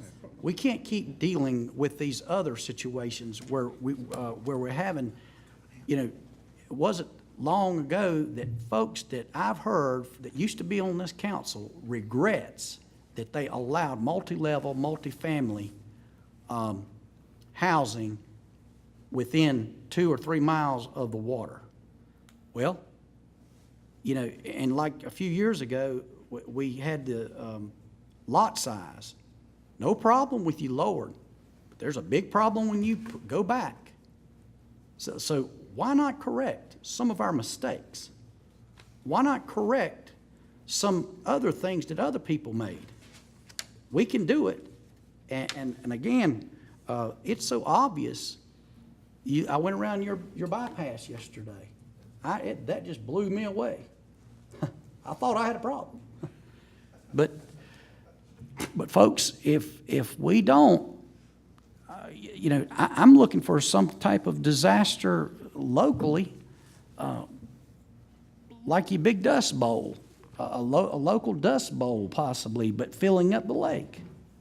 Why not jump on this with 3 or 4, I figure in my mind, 3 or 4 major things, or not major, but simple things, from impact fees, discussing that, get serious about it, open up that discussion, and lessen the density in all, and even going back to ban multi-level, multifamily within distances of the lake, because we're going to destroy it. And if we all live to be in the nursing home, and we look back and we see our grandkids, our kids, our grandkids, and it's like some of the water sources that are out west gone down to nothing. Folks, I'm telling you, we're flirting with that problem. We're flirting awfully, waiting before we do something. Thank you. Let's go down the line. Mr. Johnson. I'm okay with creating overlays, special districts. That answers that question for you. I would like you to present options. I'd like to be updated on this process as it goes through. I think tonight is a big step forward. I'd like to hear about this. I'd like to hear about the comprehensive land use plan. I'd like to you giving us some of this feedback. I don't need to wait for the comprehensive land use plan. In a perfect world, I would though, because it would tell me my goals, so then I could write all the rules to make sure I could do my goals. Instead, we're actually doing a plan of our goals and our rules all at the same time. We're gonna hope they match up at the end. But we have to move forward. We cannot delay. That August, I read the quote, I remember saying it, August the 1st is coming. I certainly want to see that. When you did this, the 5 things you've been talking about, better distinguish permitted uses within zoning, I agree with what you've shown. Establish density maximums, I certainly agree with that. The density bonuses, you said y'all, no public support for that, so we won't even talk about it. Increase connectivity, it looked like there was some, let's not increase connectivity. It started to be a little bit mixed. It started out anti, and then it became a little bit more nuanced, that when we explained that it wasn't just going to be a hard and fast rule that every development that comes in must connect, no discussion, no thought to it. And we explained more that it would be analyzed on a case-by-case basis and make sure that it made sense and that it was doable. Then the public was more willing to consider that. So I do think that one can still be pursued. Okay. And then there was an improved traffic impact analysis. I can tell you my problem with a traffic analysis is they always say there's not going to be an impact. I mean, I read these things and I sit there and I go, that's insane. I sat at a meeting the other day and somebody made a proposal and they said, well, that'll have absolutely no impact on the traffic. And I said, you have to be kidding me. How does 5,000 cars that hit the community not impact traffic? Right. And they're like, well, we have a study that shows it. Well, I don't need an engineer to tell me that it's going to make an impact. I know that 5,000 cars will. I think that we have to start saying, if I have a failing road, you're not allowed to add on. You're not allowed to pile on. And I know you didn't create the problem, but you're not allowed to come and pile on to the problem until we fix our road. And you have some choices as a developer. You can help me. You can write me a check and we'll fix the road together. Or you can wait for pennies or the state of South Carolina, which would be a really long wait to get around and fix that road. But you have to help. They have to be part of this process, because I think what I'm hearing from more and more people, and I've certainly heard it the entire time I've been on councils, companies come in, they build a lot of houses, and they leave. And they're not vested here. And the question is, we have to ask is, how are you benefiting my community? And rooftops benefit. They help us grow, they help us become more diverse, but they also have a negative impact, and we have to take that into account. And and certainly I do want you to present a middle ground. I want you to present the other side. I want you to present the developer side, but I also want you to present the citizens who are coming. I sat at that Fort Mill meeting. To say that they didn't understand the process is probably an understatement. Mm-hmm. It was pure chaos for about 2 hours. And I think we need to get this input, but the last thing I want to see happen is us delay. The delays have to end. We have to move now. Time is running out, and I think we need to take a hard look, and I don't know if it's part of this or what it is. Just because you've been approved, I'm not sure that means you get to move forward every time. And maybe the law is against me there, but there has to be a way to say, we're going to stagger you in. We're going to let you build. You've been approved, we're going to let you do what you need to do. But there has to be a way to lessen that impact on our communities and our schools. Fort Mill is trying to pass a $250 million bond referendum to build more schools. People are angry, and they want, and they want across the board moratoriums. I don't support moratoriums for numerous reasons, but there has to be a better way to skin this animal. I'm going to look to you to help me do that by August the 1st, which is no small task for you. And I look forward to hopefully seeing you in 2 weeks, and 2 weeks after that, because I think we benefit, and I'll say this to Bill as much as anyone, I think we benefit when staff stands before us and presents these things. Because I could read this cold and come away with a very different impression than when I hear it. And so I really appreciate when staff presents this, and especially if they do it on a regular basis, and it's not just every 8 months I hear from somebody. It'd be nice to hear regularly from people, so, thank you. Ms. Cox? I would echo the comments that have been made. I mean, I was at the Fort Mill meeting as well, and obviously there are very specific issues that folks want addressed. And the reduced density and the traffic impact, we've got to do a better job, from my perspective, we've got to do a better job of analyzing what it's going to be, so that when we make the decision up here to do a rezoning or approve something, that we actually know what that impact is going to be. I look to you, you know this better than anybody else. I respect everything that you've got up here is spot on, but what we need, and I think sometimes it's harder, you know, as a lawyer, we try to do this over analyze it, try to find something that will fit the whole thing. I'm not opposed to let's figuring out what our two biggest problems are and let's working on those right now instead of trying to do a massive overhaul. I mean, we've got citizens coming here for two very known specific reasons, day in, you know, every council meeting. Seems like we might ought to take those specific problems and let's try to solve those. And I think the problem is not that it's a zoning ordinance issue, it's that it's a multi-department issue that's gonna require planning, transportation, and someone from, you know, all of the areas to make sure that we've got a solution, that we're crafting a solution to this problem and not trying to make, you know, that's kind of where my mind is headed, is that if we have a workshop to address these specific issues that have come up, that might be more productive than trying to do this global, how do we fix everything in every district? So from my personal perspective, I would be interested in a workshop that's designed to address the problems that repeatedly come up here, the specific problems, rather than a global solution that probably will never be able to craft.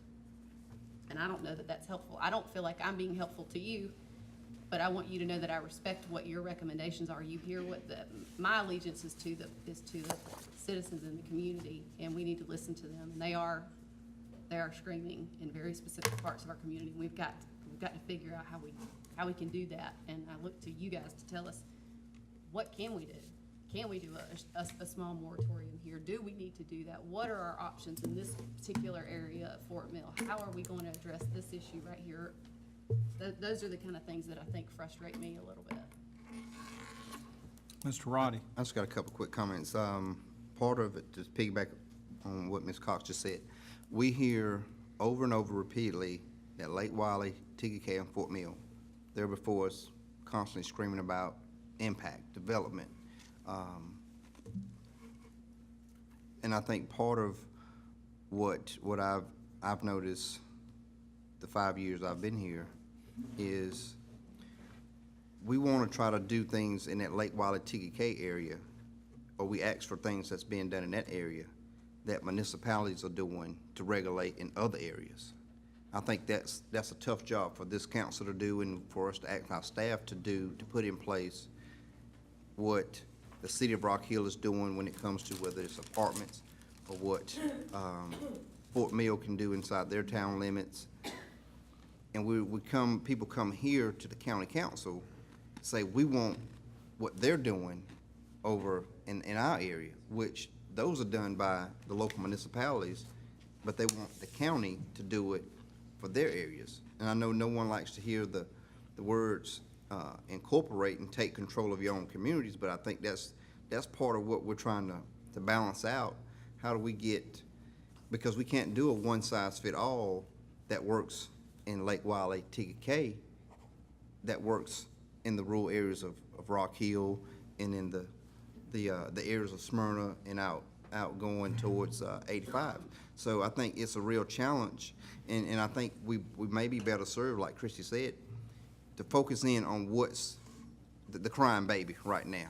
And I think we all know those hot spots of those areas to address what they're dealing with and what makes their situation better, makes it more doable and reasonable. Of course, we need to do the comp plan, but right now, you know, Bruce has been saying it for the last year or so. We need to slow things down over here. Well, I'm not saying that in Rock Hill. Chrissy's not saying that out in her rural areas, but it's hard to kind of get that balance, and I think it's one of those deals where what can we address right now to give certain areas relief?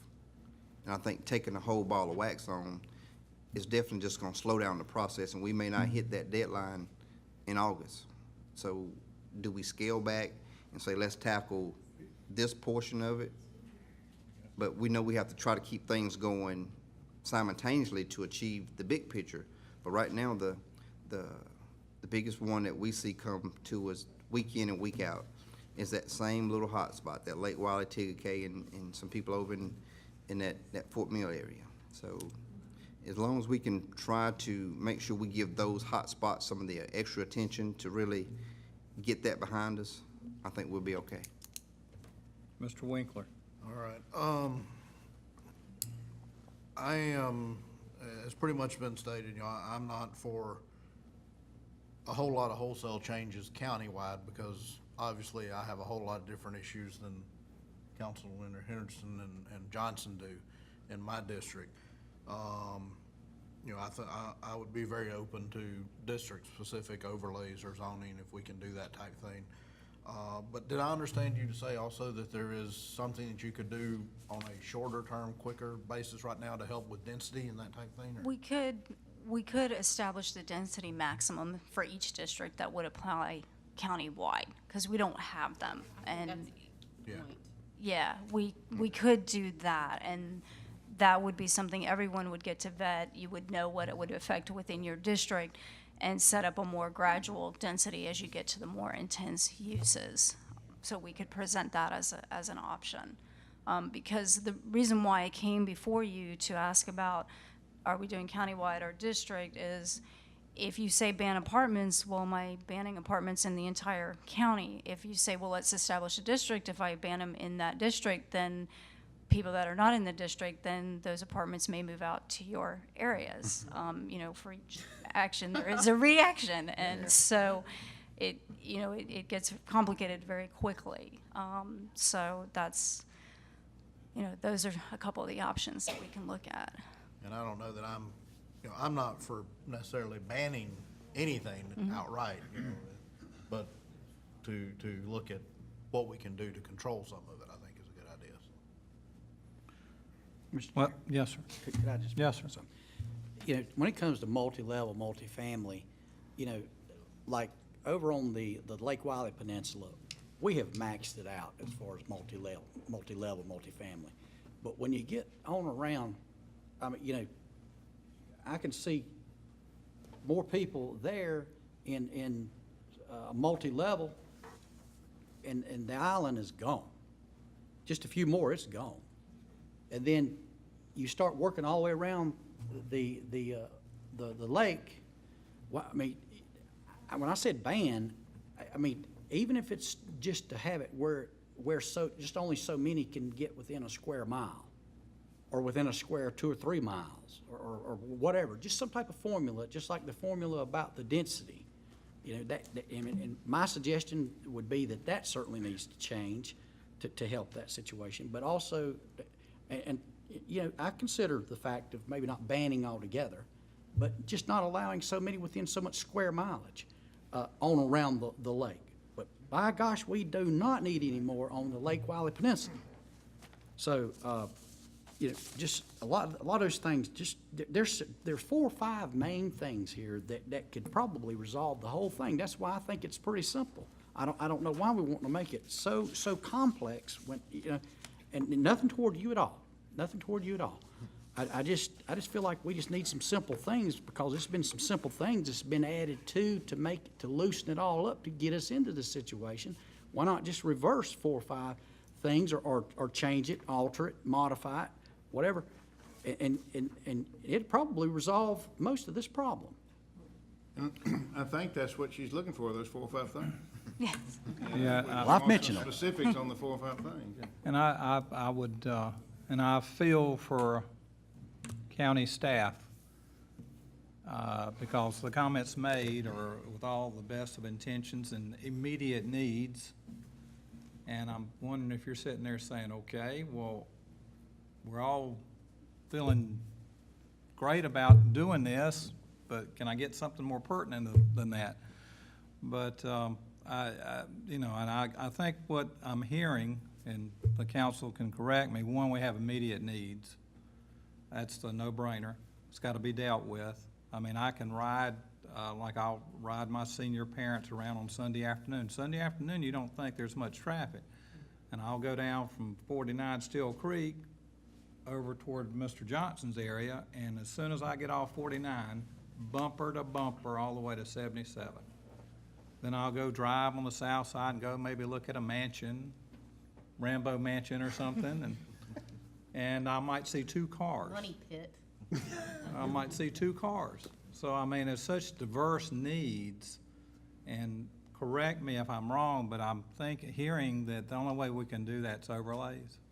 I think that's where the council's headed, and with the council's approval, what I would recommend at this point, then if we are going the overlay route, let staff prepare a couple different scenarios and let's approve the maps, because that's where the big, for lack of a better word, battle is going to come, because property owners who are not in the overlay are not going to care what the standards are, and the ones that are the ones you're going to hear from. And so I can like to bring maps back to you, hopefully at the next council meeting, and you can ask me more questions, because with all due respect, Councilman Henderson, I know it seems so simple, but when you start looking at it and you start looking at specific properties and who it's going to affect, then you're going to start asking me more questions about, well, why does this property have this result but this one wouldn't? And some of it has to do with what's currently zoned. A lot of what you hear is about property that is currently zoned by right zoning,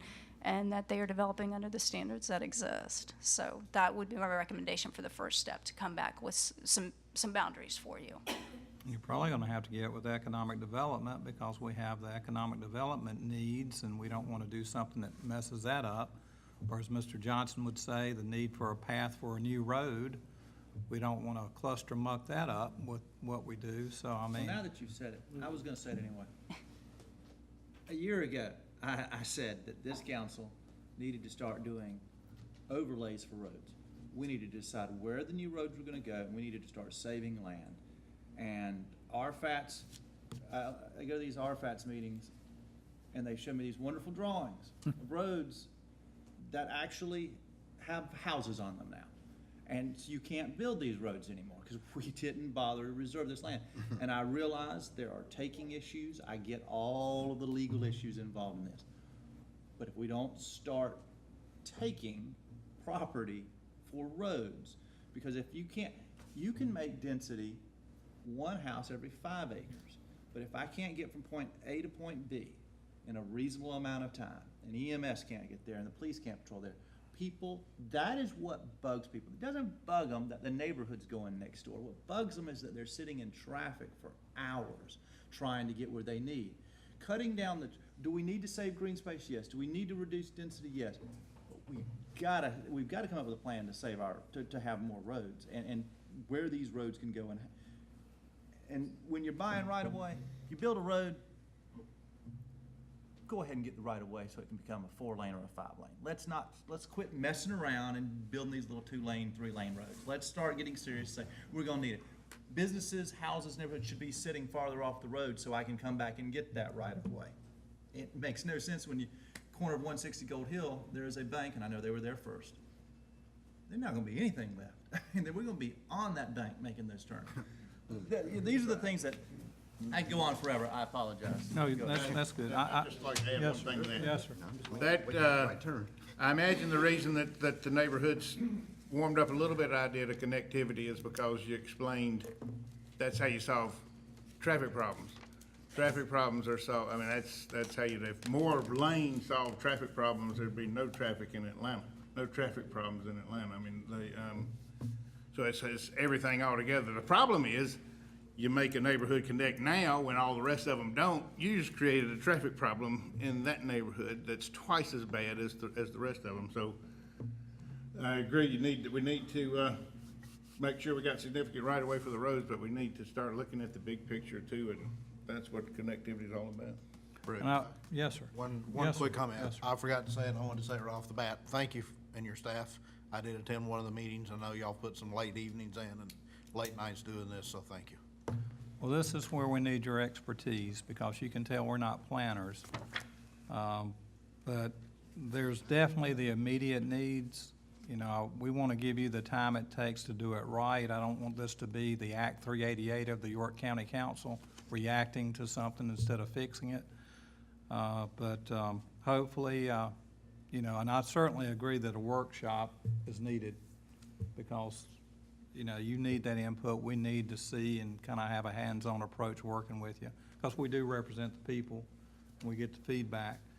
But I'll leave that up to your guidance as far as when the appropriate time for the workshop is. And hopefully you've gotten some help here tonight. I did, yes. Okay. I'm gonna say that, you said 388. I was at a legislative breakfast the other morning, and Wes Hayes said, the definition of bad legislation is something you can't fix. In Act 388, they can't fix it. That's right. And that tells you how bad it is, because they can't fix Act 388. Let's do something, and if I'm wrong, we'll go back and fix it, but let's do something. But better yet, let's do it right the first time, so we don't have to. Nice. Yes, Thank you. agree. I appreciate it. Thank you. Do we have a motion on consent agenda? Move to approve the consent agenda. Second. Discussion? All those in favor say aye. Aye.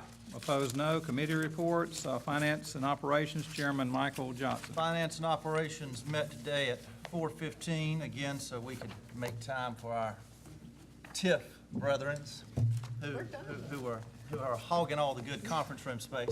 The committee met to discuss what many have probably read as this Clover Lake Wiley YMCA Aquatic Center. If you should have been emailed these handouts. If you haven't been emailed them, ask Karen. She will email them to you. It was voted out of committee tonight, 3-0 to approve it for HTAX. The main reason is if they don't have approval by the council by our next meeting on April the 20th, they can't move forward with that. They won't approve. It has been put to bid, and they must approve their bids at the school district level on the 27th. So certainly it will be up to the full council at large on the 20th to get, and I have invited the YMCA to appear. If someone believes that they need HTAX representatives to appear, please feel free to have them come. We can have them. But we voted it out so at least the full council could consider it, because wouldn't even been a possibility had we not voted it out. And then we also vacated a previous appointment to a board. So was this a wholehearted endorsement of the project, or was this allowing for discussion by the whole council? You know, here's the thing. I've read this proposal. If it generates, if it does 5 to 6 events a year, it will pay for itself if you bonded it out. And we talked about not giving them money. We talked about actually bonding it and what bonding authority would look like. And bonding authority, Beth came back and said that she believes that we could bond, here it is, up to $10 million. And she used a very conservative 4%, which we feel is way higher, on a 20-year AM. And we could, and that would, that's a payment of $730,000 a year, which Beth felt very comfortable doing. Now, we're not saying we want to bond out $10 million. No one on the committee said that. What we asked, the question was, what do you recommend? That was the number they recommended that we go up to if we choose to bond this. It doesn't make any sense if you're not bonding it, because quite honestly, you'll cripple all the projects. And I'll let other members talk since you asked the question. My concern, and I voiced it at the meeting, was how do you know this is the best use of HTAX? This is the only proposal we've ever seen. It's the only proposal that group has ever approved. I don't understand how they could say that this is the one when they haven't looked at any other ones. But if the council was going to consider this, it had to come out. It had to be looked at, and has to be looked at by all of us. Because if we don't say yes on the 20th, this project goes away and we have to start looking at other projects, because they're on unfortunately, they're on a timeline, and our committee has also made it very clear to the HTAX group that we're not on 3-week timelines, that we're gonna need 8 to 10, maybe 12 weeks at all times on when they're approving these things, and that they need to let us know. Yeah, and I appreciate you go ahead and getting this into the committee. I don't want to see us with a gun to our head. I do want to see a return on investment from the aquatics center in Rock Hill, if that's possible, if y'all could get those numbers, because I think that's important. And that's something I voted for when I was on the school board years ago, but I would want to see what kind of financial return those things give us. But, yes, sir. Just wanted to say that, you know, we made the new structure for HTAX, and I think they said 5 million, and we're sitting still, practically. Is that correct? There's $5 million of HTAX dollars sitting in an account right now. And It's never been spent. And it was time to move forward with, you know, this is the new structure we developed. This is the new application that's been designed, and this is a true situation where we're looking at, we're kind of looking at a bigger ticket, but still we're looking at something that's going to really turn and generate the extra money. And like we were talking about, we were even being very conservative, and within a year's time, we feel like that it would be a wash even then, no pun intended. But with all that in mind, you've got these 4 or 5 meets that you have during the given year, but you have a lot of activity going on in between that fills that gap. Primarily, we got the rules about the tourism. We got the rules about the criteria we have to meet, and for so long that, you know, basically in these different districts, you know, after so long, you know, you can't just, it's not there. You've got to put it where it belongs and where it needs to go, being that it came from there. And I have backpedaled on this for such a long, long time. And this is pretty solid. And I hope that being that we fix this thing to the best of our ability, let's act to it, because it is solid. And again, you said right a while ago about not having something to compare to, but we are starting the way it should go, and we're way more structured than we were before. And I think we've done a good job overall, and I just hope we can keep moving forward on this and other things to keep, because this thing has grown all through the bad years, all the way up till now. And strangely, it even worked through, it kept growing even through those bad years. So, but you know, we just need to get money back to the people that actually put it in. Robert, do you want? Very quickly, just try to, you know, looking at their numbers and what they presented, I feel pretty comfortable that they were conservative with it, and that you know, it could be self-sufficient, which is one of the things I have concerns with. I don't want us to have to keep propping up anything that we start the hospitality tax dollars into. The other thing, the question that came up, and this may come out in the voting later, was maintenance on it. And that these, anything that's less than $10,000, the Y takes care of. Anything above that, the school district is on the hook for. So the county has no money in the maintenance at all. And just as a FYI, the HTAX last year raised about $1.8 million. It's going to raise $2 million this year. What percentage of that comes from Lake Wiley? Okay. 49%, about 50% of that comes from District 1, which is my district. About 23%. 23% comes from So his about district. 72, 73% from those two districts. That's right. So 75% of about every dollar. And Mr. Williams' district certainly raises a lot more because he now has parts of Fort Mill, which helped his numbers. But we do need some of those questions answered when we have full discussion at the next meeting. The next committee report is the TIF committee meeting. Chair Lady Scott? We already had it, basically. Nothing more to add? No more to add. Okay. So now we're at the council member, new non-agenda comments. Any councilman have any? I don't see any. I would like to welcome any and all council members to the I-77 Alliance meeting, 12 noon Thursday, this Thursday.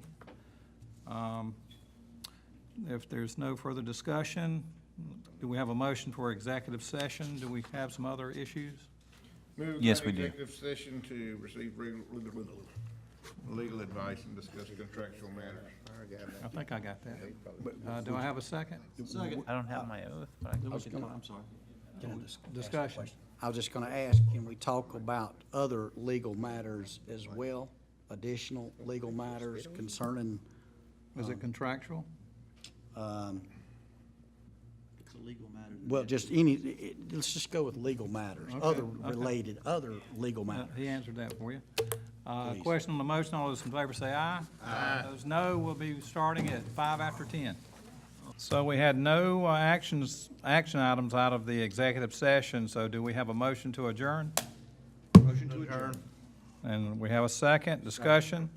All those in favor say aye. Aye. We're adjourned.